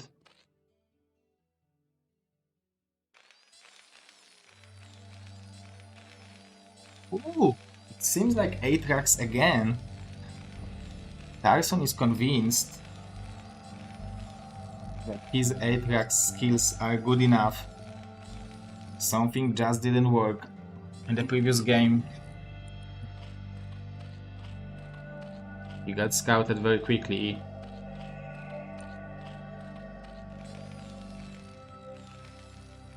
He will most likely go for the... Oh, I thought that he would go for the wall-in Wolfix did.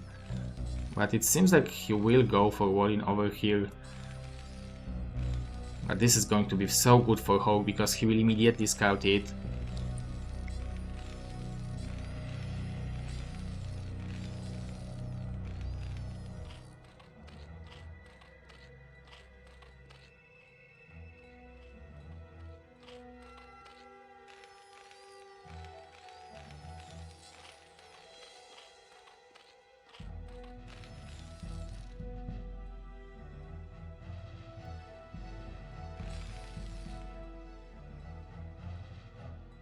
Okay, so Hawk sees that Barracks is already blinking, it's already done, so pool is just starting. So he knows that something is coming. It's always the question whether there is a gas behind it like Wolfix did it, or maybe regular expansion follow-up. But this overloads helps so much with reacting to it. And we can see the gas is being delayed even, so Hawk will go for the third hatch. And will most likely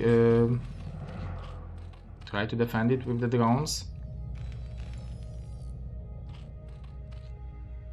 9 drones being pulled. The SCVs are not there.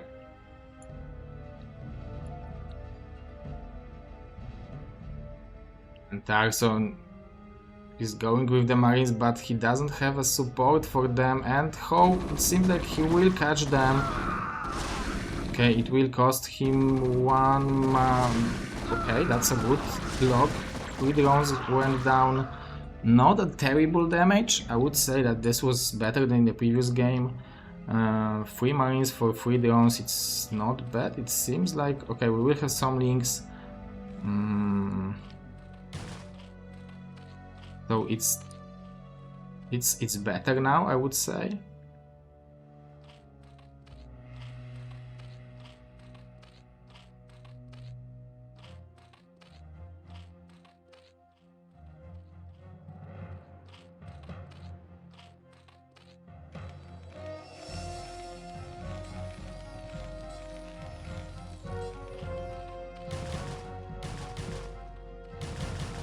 Nice block. Doesn't allow this SCV to scout.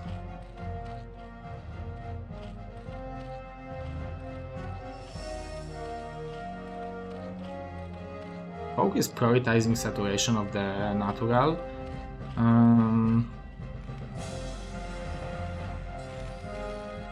Like I get why you would want to do it around 6 minutes, because this is a moment of a scan.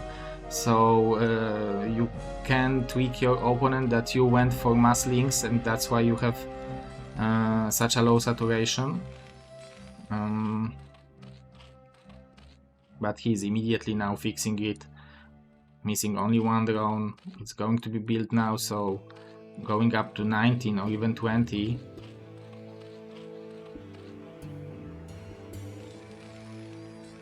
Very slow methodical play from Hawk.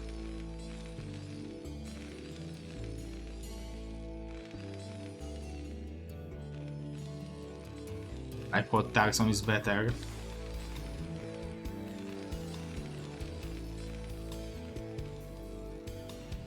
Mr. Pasta is saying that I believe Tarson is usually very strong. It's hard to judge player by a few games. It's also the disposition of a day. But Tarson, very solid player. Have a third hatch from Hawk. In a safe location, I like it.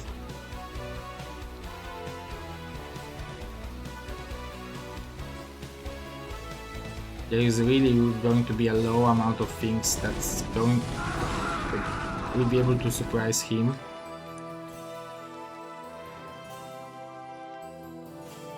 Okay, 2 Sunkens already done. So he will be able to go and be aggressive with those mutas.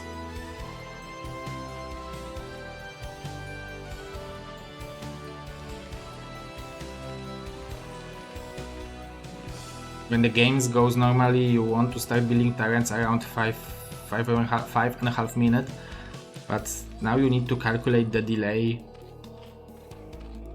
which Atrax did, and how much you delayed your opponent. But I believe, yeah, Tarson is starting the turrets.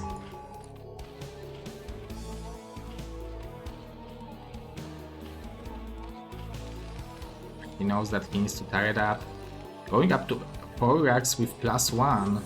So if he will be able to escape with it, it's going to be, I think, great for him. But now it seems like it might be a lot of pressure from Hawk. He has 3 hatcheries, he has decent saturation. Yeah, I like this bunker, but those units will be intercepted.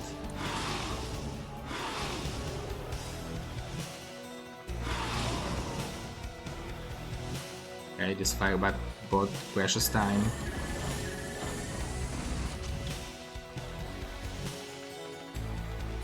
Those are late turrets, which is good for Tarson. If he will not take critical damage, obviously.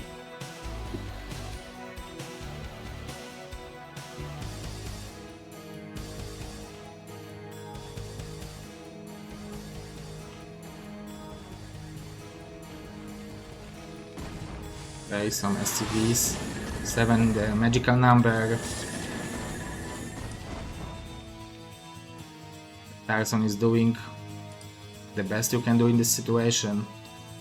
is to keep Mutas busy in the open field.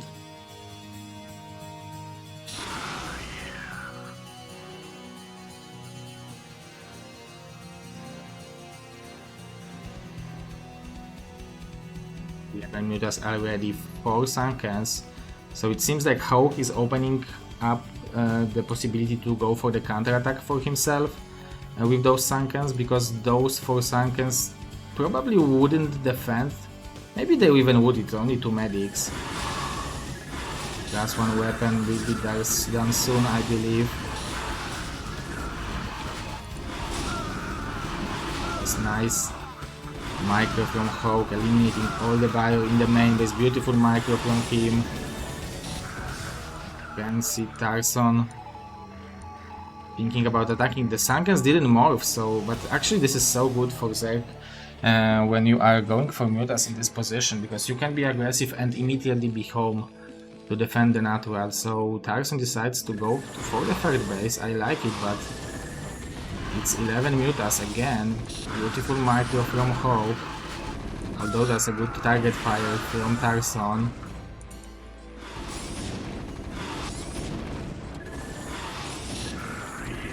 Long as Tarson will not, like, oh, but I thought that he will be able to deny this base, but he's coming back home, so I thought that he will be in actually decent position. The starports are on the way.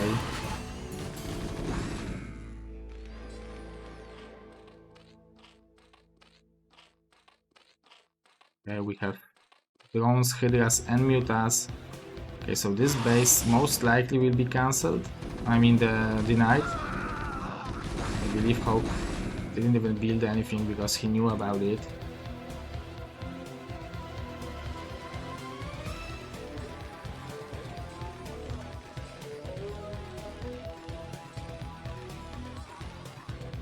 So as Zerg, I wouldn't feel too good in the position like this. You have 2 base versus 2 base versus Terran.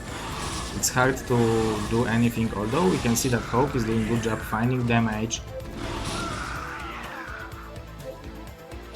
Not too much stuff in the main base though.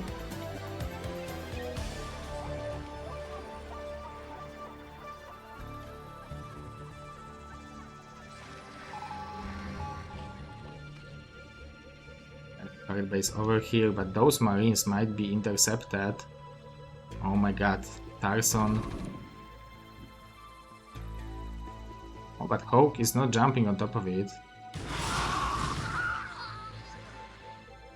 Some random units probably will be eaten alive. No, Hawk decides not to go for it. Actually, that's a good call, I think. This is a lot of bio. 1-1 even kicked in. Tarson will be able to intercept the lurkers. That's great for him. First to intercept it, second to scout it.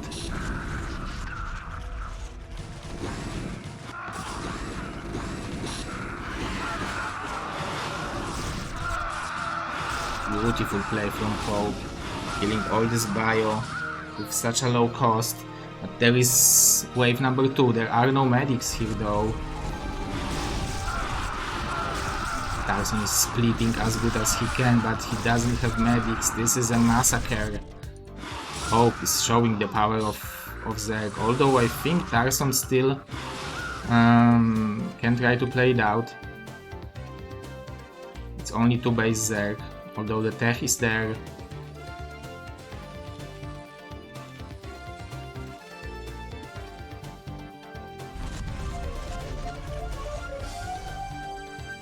We will have 5 lurkers.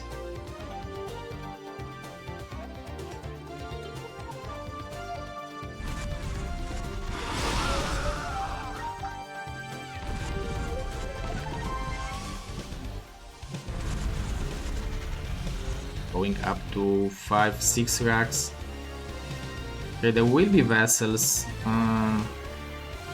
There are 2 eBay upgrades, so if the game goes longer, it's going to be fine-ish. Counted that the third base didn't even start mining gas, so he knows that his job right now is to move out, and the factory is just adding the machine shop, so I think the defiler might be there on time. It's halfway done the consume, and it's so hard to move out with pure marines against the lurkers. Plus 1 armor helps, obviously.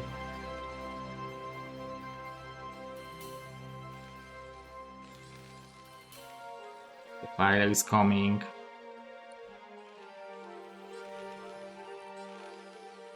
That's a beautiful punish for losing the early marines. You don't have control in the field, in the map, so they can close you and just attack with the defiler and lurkers, and that's what's happening. We don't have irradiate yet, and the consume is done. It also takes some time to kill the defiler, so this is the unkillable 3 lurkers, which will kill everything. Beautiful play, technical play from Hope.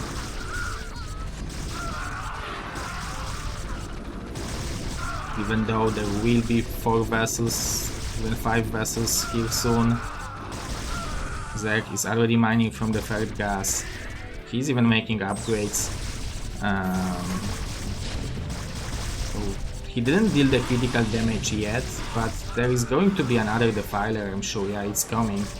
And that's going to be the problem.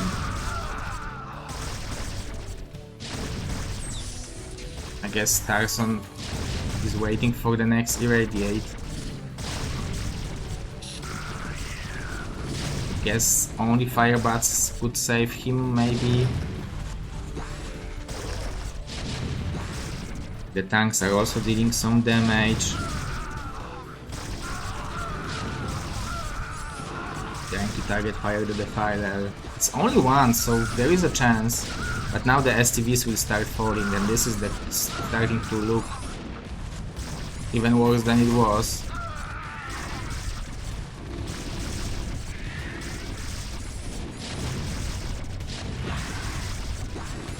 Carson is waiting for the swarm to be finished. It's going to be soon.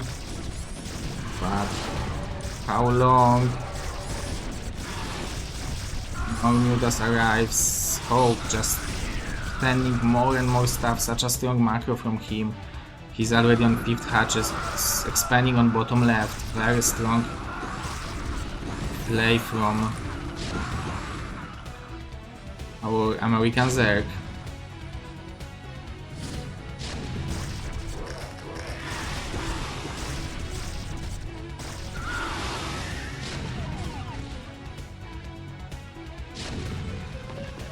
Last one carapace. The marines are 2-2, but it's just so much stuff. Maybe? I don't know, it's going to be hard. GG. And Carson taps out. That puts Poland in a very, very hard position in a match like this. 3-5 for Team USA. So now Team Poland needs to win 2-0 in the 2 versus 2, or they will be eliminated, and 2-0 puts them into the tiebreaker, which is 2 1 versus 1s and 1 2 versus 2.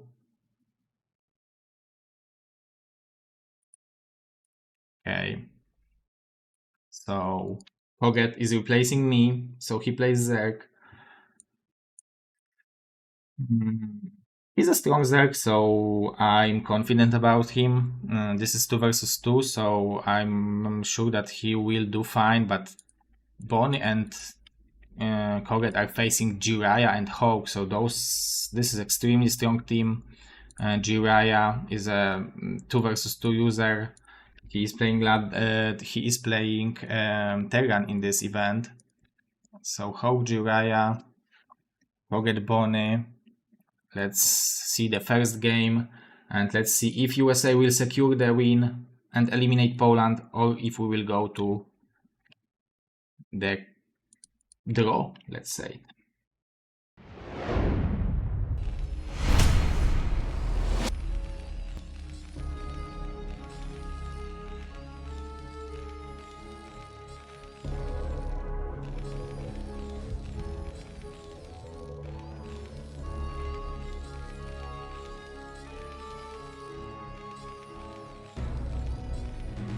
So spawning on the top left location, representing Team USA, this is Jiraiya and his ally on the bottom left side of the map, American Zerg Hawk, and their opponents are the Polish Zerg Koget and Polish Protoss Bonnie. Blue versus red. Zerg Protoss versus Zerg Terran. Hawk seems like it's going for 9 hatch. So this is exactly how Depleted played against me and Bonnie. This is very strong opening because as Zerg and Protoss you usually expect to close the Zerg, but with those extra larvas and 9 hatch, Zerg is able to defend the 9 pool, plus usually has a lot of links, so it requires a lot of pressure to keep him closed. Koget is going for the 9 pool as well. Very interesting. I mean, as well, only him is going for the 9 pool, but for me somehow 9 pool seems like a regular opening in 2 versus 2 for most Zergs.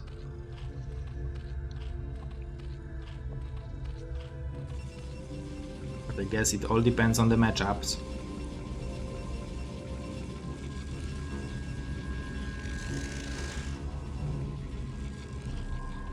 Now the links are not pressuring from Koget, so those precious seconds, which could force maybe at the drone pool.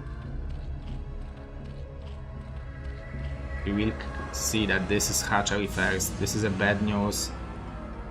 The links are going there. Okay, so at least the Sunken will be forced for Hawk from Koget, but that's it about the damage. The Overlord scouted everything. Obviously with the Zealots it's still going to be probably possible to close Hawk, but he will have speed, he will have Sunken, he will have 2 hatcheries and 9 drones, 10 drones even to mine. So very good opening. But their lair will be there. Hawk is not going for his own mutas, so at some point Jiraiya will need to come and release Hawk from the contain. But it's only 1 Zealot and 2 links. 2 more Zealots coming. Yeah, this is always scary to move out as a Terran, because speed links, we can see that they are not there, but even slow links can intercept the slow marines without the medics, without the steam, relatively easily.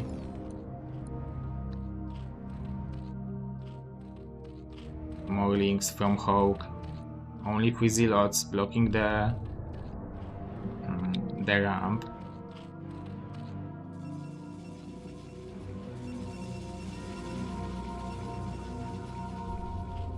Oh, but there will be 2 Zealots to defend. Oh, there was a drill.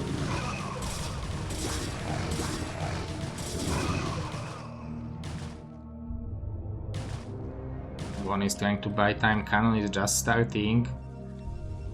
There is a move out from Jiraiya, already the medics, only 6 marines and the medics, that's enough to apply a lot of pressure. With all those links, Team Poland will really need to gather up and try to... Okay, they are going for Bonnie. He has only 1 cannon, no Zealots yet, so nothing to block the ramp. It seems scary.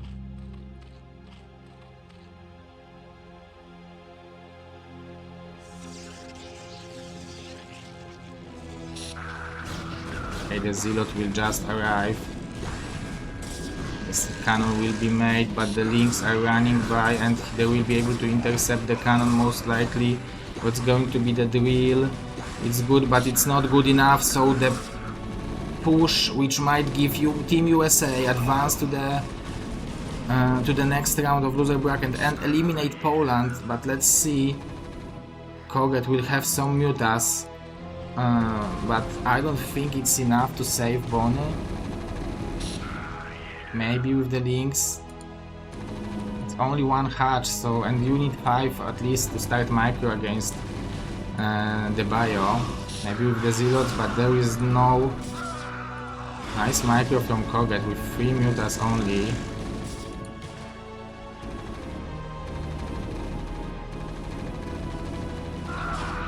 Okay.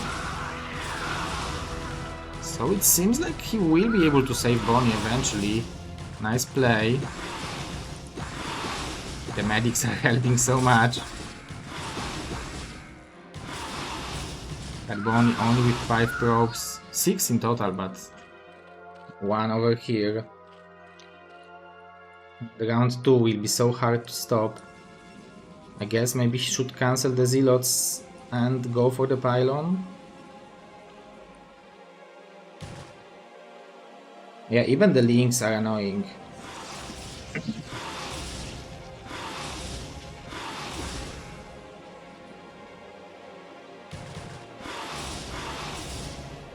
Every second is precious because Bonnie wants to gather money for the cannon. The zealots are coming back home. There will be more mutas from Koget 10. So maybe actually it's going to be possible to defend it, but the mutas from Hawk are on the way.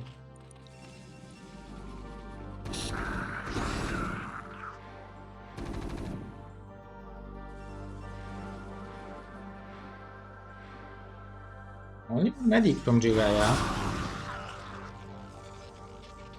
Okay, second one is coming.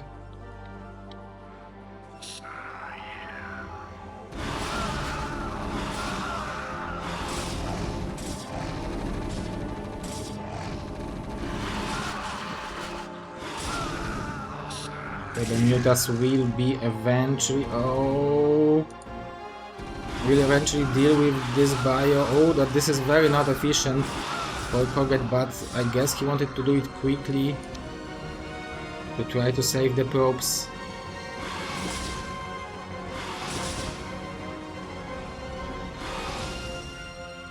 He will kill the overload of Hawk, but not before he will build his own mutas.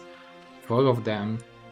It's still more from Koget, but I don't know if he expects mutas from Hawk that early. Team Poland still fighting, but you can see Jiraiya already have vessel. +1 is even done.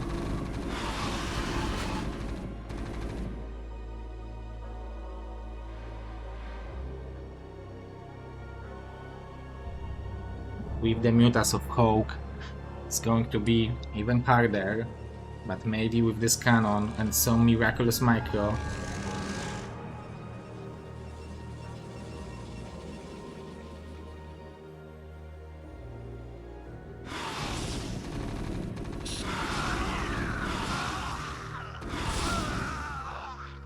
Ten mutas versus 4. Excuse me. Good micro from Koget. You want to fight a muta versus muta.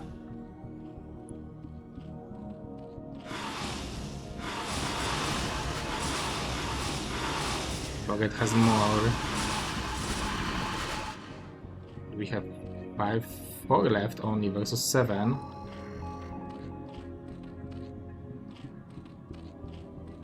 Koget is expanding over here. I like it. He knows that he has to be the one who will do a lot right now to make even a small chance for Team Poland to win. And the split is there, but it's late, and that means that the mutas are even stronger now. Mutas of Hawk. Hawk has expansion.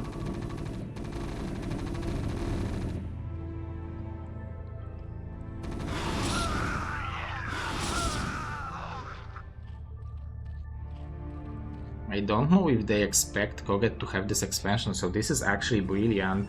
And there will be a river from Bonnie, and whenever there is a river from Bonnie, it's scary.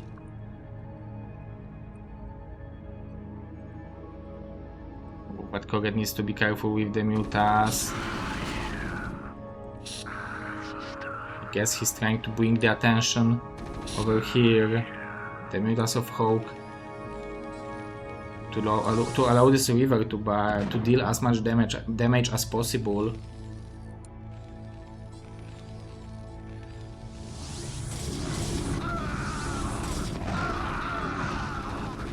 Beautiful target fire, but the mutas are already there, so he will kill one STV in total. 33 of Mr. Jiraiya already has expansion. Nice play from Koget, going for the counter attack to the natural. Zealots are still dealing damage, but there are irradiates, and it will make those mutas of Hawk being able to catch all the mutas of Koget. What a beautiful team play from Team USA, and Koget is tapping out. Bonnie is tapping out, and that means that the current season, current champions, which is Team Poland, who won the season 1, is eliminated from the Nation Wars. 3-6 score for now. It can be 3-7 on 4 or 4-6, but Team USA already won. Very, very strong performance.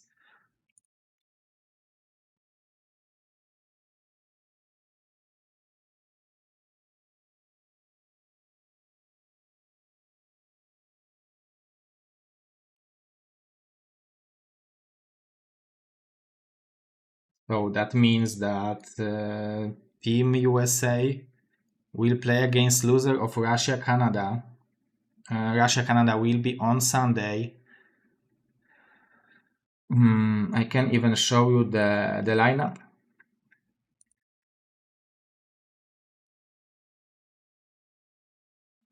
The score is 0-0, but Doodle the World, Dragon DM5, Cross SPX, TT1 Father Toss, and TT1 Andy the World DM5, if that's correct.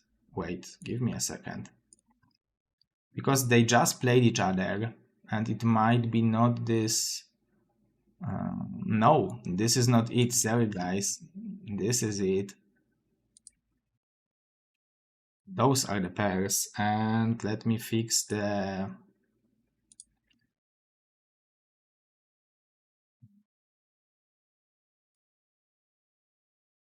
Yeah, because they played against each other in week 5. So, but this is the rematch now. So it's going to be SPX Dragon, Melkiyar Jumper, Father Toss TT1, and there was Doodle. So that's cool. But okay, let's go for the last match of Team Poland versus Team USA, Koget Bonnie versus Hawk Jiraiya.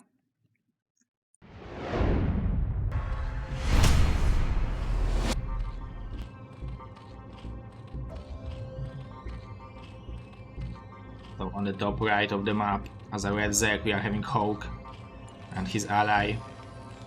On the bottom right side, Jiraiya. On the bottom left, we have Koget as a yellow Zerg, and orange Protoss. On the top left, we have Bonnie. Team Poland on the left, Team USA on the right.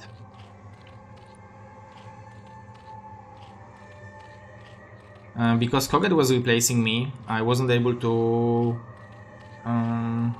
play.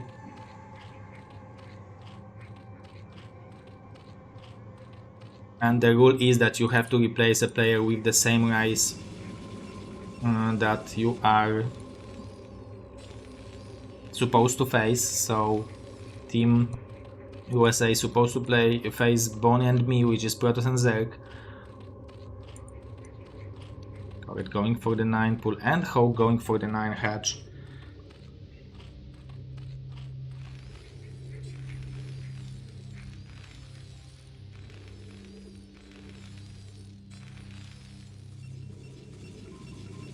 Yeah, I don't expect Bonnie going for 1 gate. Is going to be 2 gate as well. The only player who could mix up something is Jiraiya, maybe try to go for the Goliaths. But I think he's playing Bio so well. They did it so well last game. If it ain't broke, why fix it?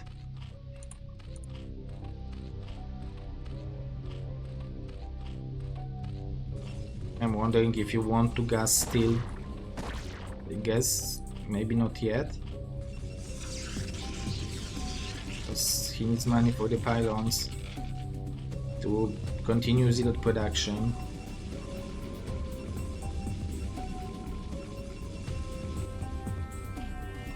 Bonnie is trying to do the Bonnie thing, but Hawk is a Pro League level player in 1 versus 1, so I believe he has a pretty solid defense against harassment like this.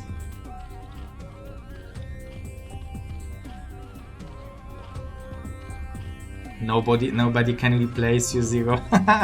That's so sweet, Mr. Thanks to Shield Battery and Funny. Oh my god, I just said it, and Hawk and Bonnie both proved me wrong. Bonnie. Showing the power. Duncan and Lynx are on time.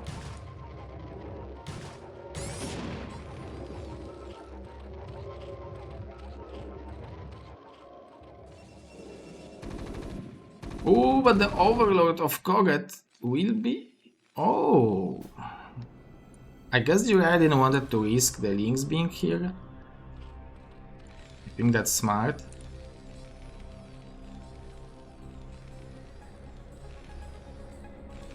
Hello, Mr. Jinroku. Thank you very much. I appreciate it a lot.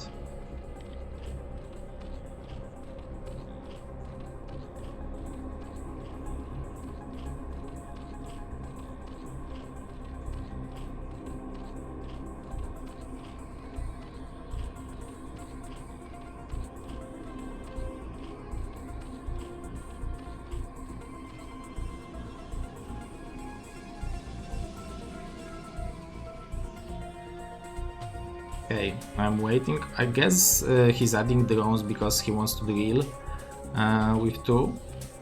Because this is such a big amount of units. This is nice. Oh, nice drill.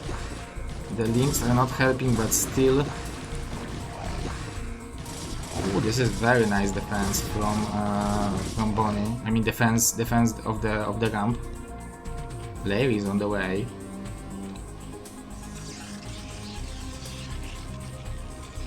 And it's maybe even possible that Jiraiya will have to go and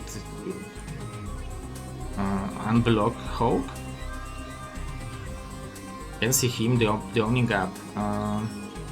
That's a different approach. I would say that like because last game they really was able to push Bonnie and they basically almost killed him.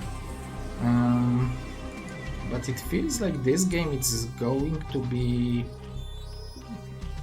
He will have to do spores for sure, right? Unless maybe the Marines will save him. That would be very smart.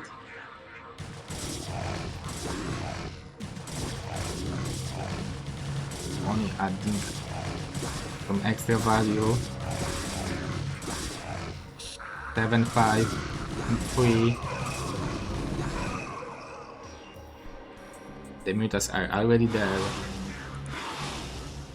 The spores are not done, so Koget is not going to the main base, and that's very good for Hawk because he would take some drone losses. And now with Jiraiya being over here with this small bioforce, but with the spores, it should cancel all the harassment.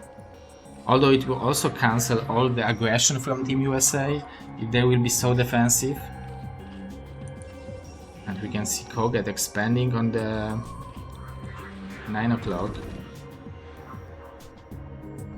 It worked last game.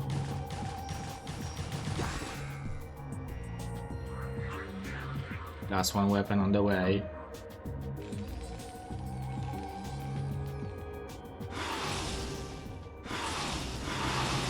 guess it's going to be Burrow, maybe? Maybe there is no sense to go for the Burrow if you go for that quick Mutas.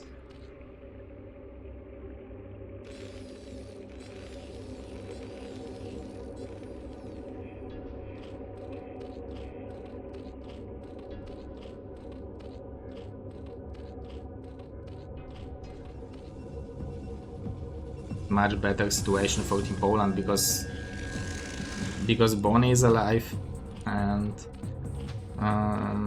Koget is having this expansion over here.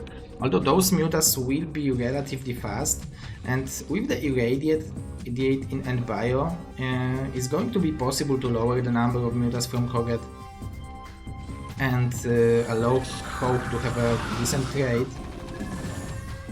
But now Koget with 2 bases, the Irradiates and the trades will have to be twice as good because he will be able to produce twice as many Mutalisks. Hope will make 8 though. Oh, and this is a scary push. That Thor will be on the way to die. Okay, the mutas are spawned.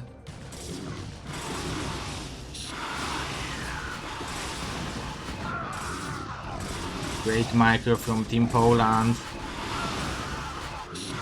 Though Hope is doing the best he can, he has 5 mutas left.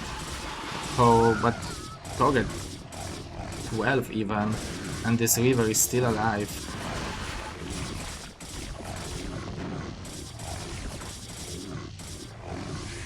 Okay, Jiraiya is coming with the help. Oh, but drones are not helping. Oh, nice snipe on the river. I believe he will be able to get it. Maybe this Muta is not shooting the river. Great shot. And it seems like the Hawk will be saved. Jiraiya needs to help him.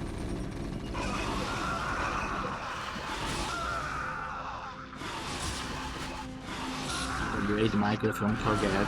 Medics still have some energy left. It's 4 mutas, but he's producing mutas from 2 bases, so he will be able to rebuild them relatively quickly. Jiraiya going for 5 racks. And Hawk still with 12 drones, so it's not bad. He has the Spire. He just lost the Sunkens and Spores.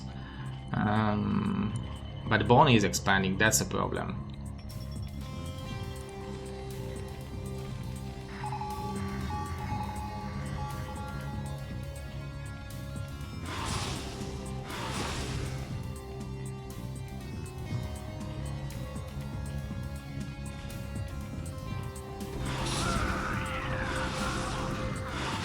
Great micro from Koget.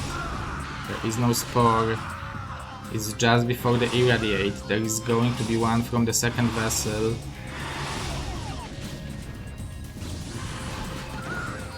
Okay, we have a nice split. Ish. There will be attempt of saving Hawk, but with this river on the high ground, it will be extremely hard. He wants to snipe the river first because it's killing so many marines with each individual shot, but Koget and Bonnie are winning the series and tying it up 1-1. Very, very impressive. With Protoss and Zerg, they managed to equalize it 1-1. But unfortunately, as a Polish player, I am very sad. But as a tournament organizer, I am very excited because Team USA have extremely strong lineup, and it's going to be very, very interesting to see who will they face. On Sunday we will get this information.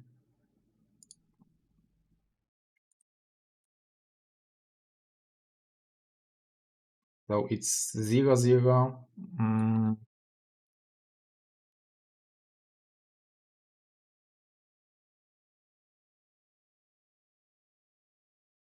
SPX Dragon on Dominators. First match. Marquillach Jumper.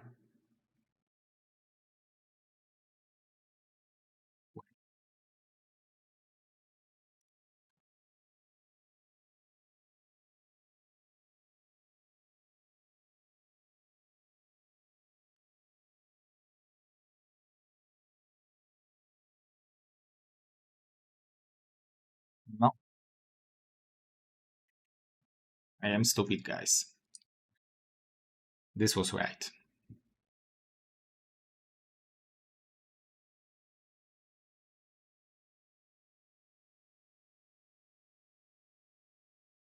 So Doodle Doodle Devolt, Dragon DM5, Cross SPX, TT1 and Father Toss. I looked at TT1 and Father Toss, and they played in the previous match a week ago, also an Eclipse. So I thought that it's the same match, but they just have a rematch on Eclipse, and TT1 Andy versus Devolt DM5 double Protoss team.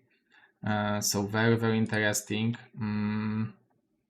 Mr. Jinroku, check out BSL 2025. This is a huge event. There are so many big changes around in BSL in 2025. You can see all the points. You can check them out, and just reading the points means those are big changes, excluding Chinese players. From the main season of BSL, we are added BSL 2025 points, which are not updated yet, but with the fourth tournament. But we have those players. Top 11 players will qualify to the top 11 players will qualify to the Pro League. Next 8 players will qualify to the Gosu League, and next 4 players will qualify to the Gosu League Tier 2. So those are the BSL points which you can earn by playing the Shield Battery Ladder, which is currently running, and by playing in weekly tournaments, by playing in Nation Wars, but also by playing in Brood War Clan League, by also playing in CSL. So definitely check out the options. And yeah, tomorrow we will have the weekly tournament number 5, so sign up for it. It's going to be very, very cool. I can't wait. Best of ones, all usually very, very dynamic matches are being played with best of one, because players are choosing the extraordinary strategies to surprise their opponents. But yeah, the biggest changes of BSL, in my opinion, overall in format, are that we will have round of 32 instead of round of 24, and round of 20 instead of round of 16. So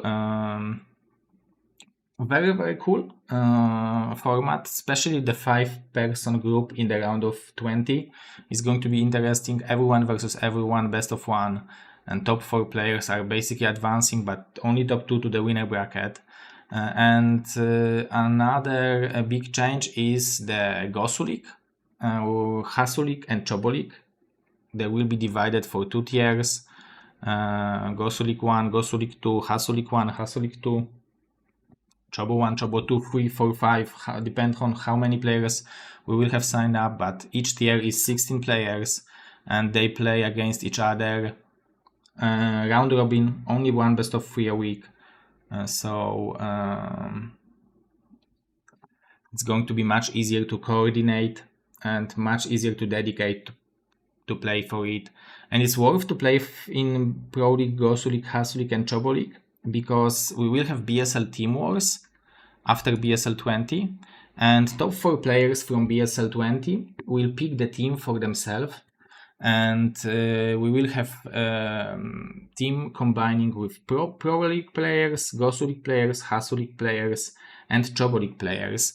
And each match will contain 3 Pro League versus Pro League matches, 2 Gosulik versus Gosulik matches, 1 Hasulik versus Hasulik match, and 1 Chobo versus Chobo, plus 2 versus 2.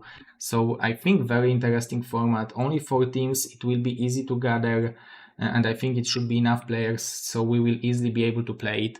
That's why it's even worth to try to qualify to the BSL and try to play it out with the best.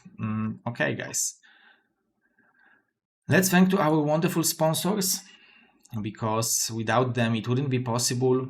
Our main sponsors, Mr. Liquid Nazgul and Liquid Steve, they supported BSL 19 and BSL 20 and became the official sponsors. They gave it from their personal money, $3,000 each. So there are the lovers, they are in love in StarCraft, despite having a incredibly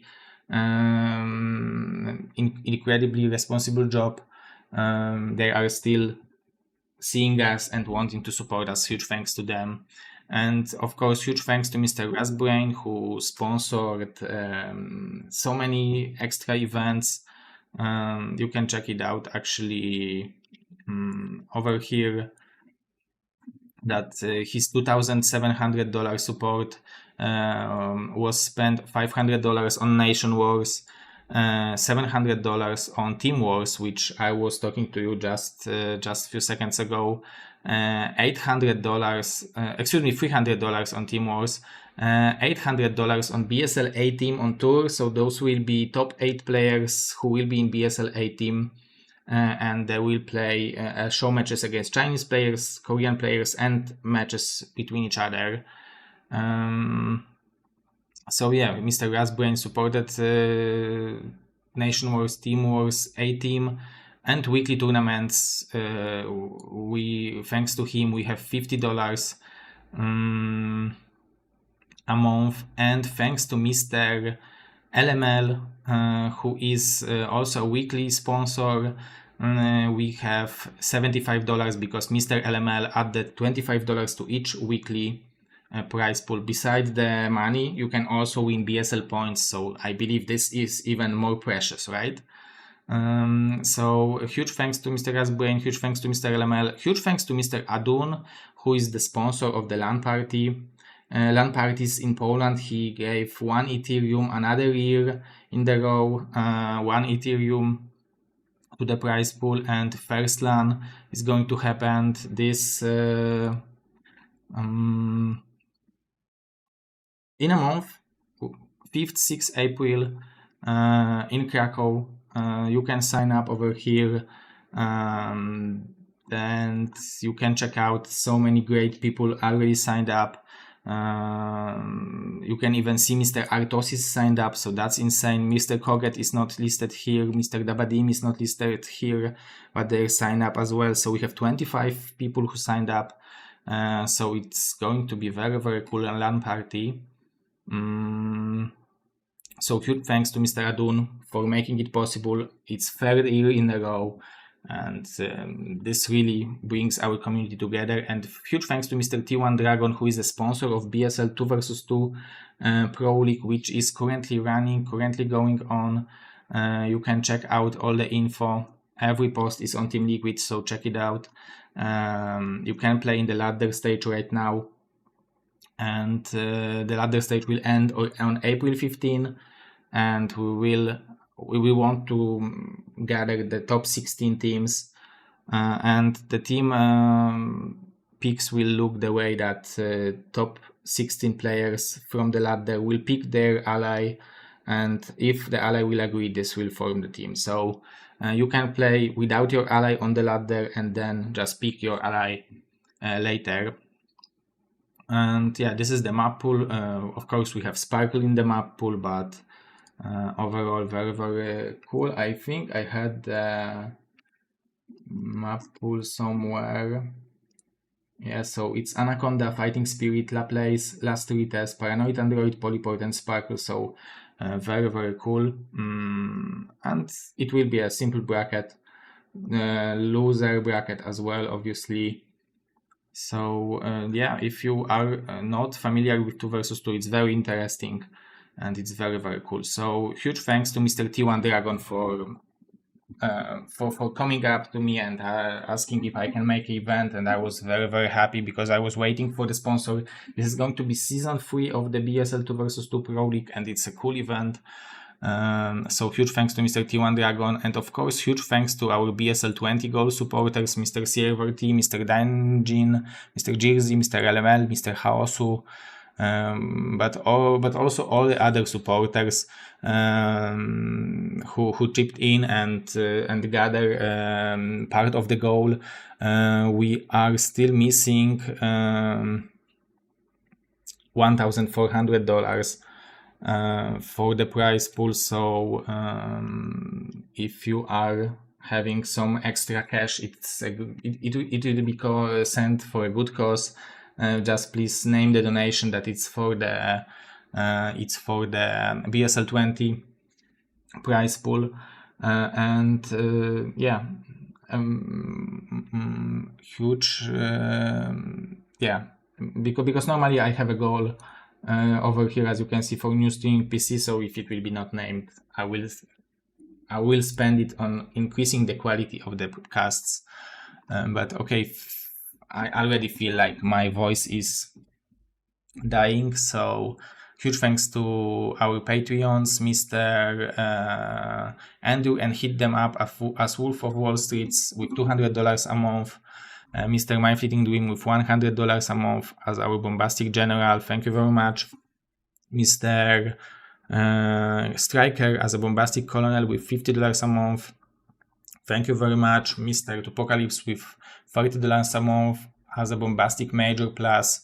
Thank you very much. And Mr. Skimming Gypsy, Mr. Haosu, Mr. Madinho, Mr. Steven Robertson, Mr. KJ Streaming Channel, Mr. Daniel Lopez, Mr. LML, and Mr. Nicholas Schuler with $20 a month as Bombastic Major. Thank you very much, guys.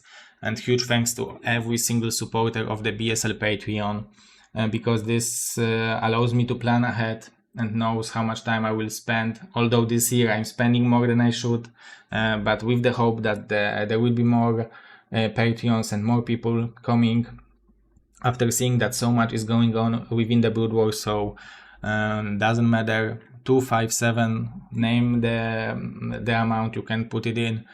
Each individual support helps a lot. But yeah, this is it for today, guys. We see each other tomorrow on the weekly tournament number 5. So don't forget to sign up. I will give you the link.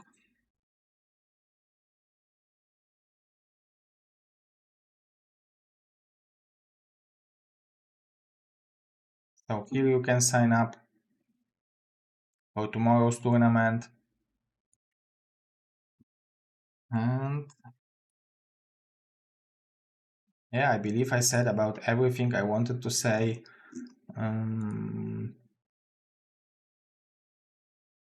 Somehow I have a feeling I forgot about something, but I believe this. What I wanted to say you.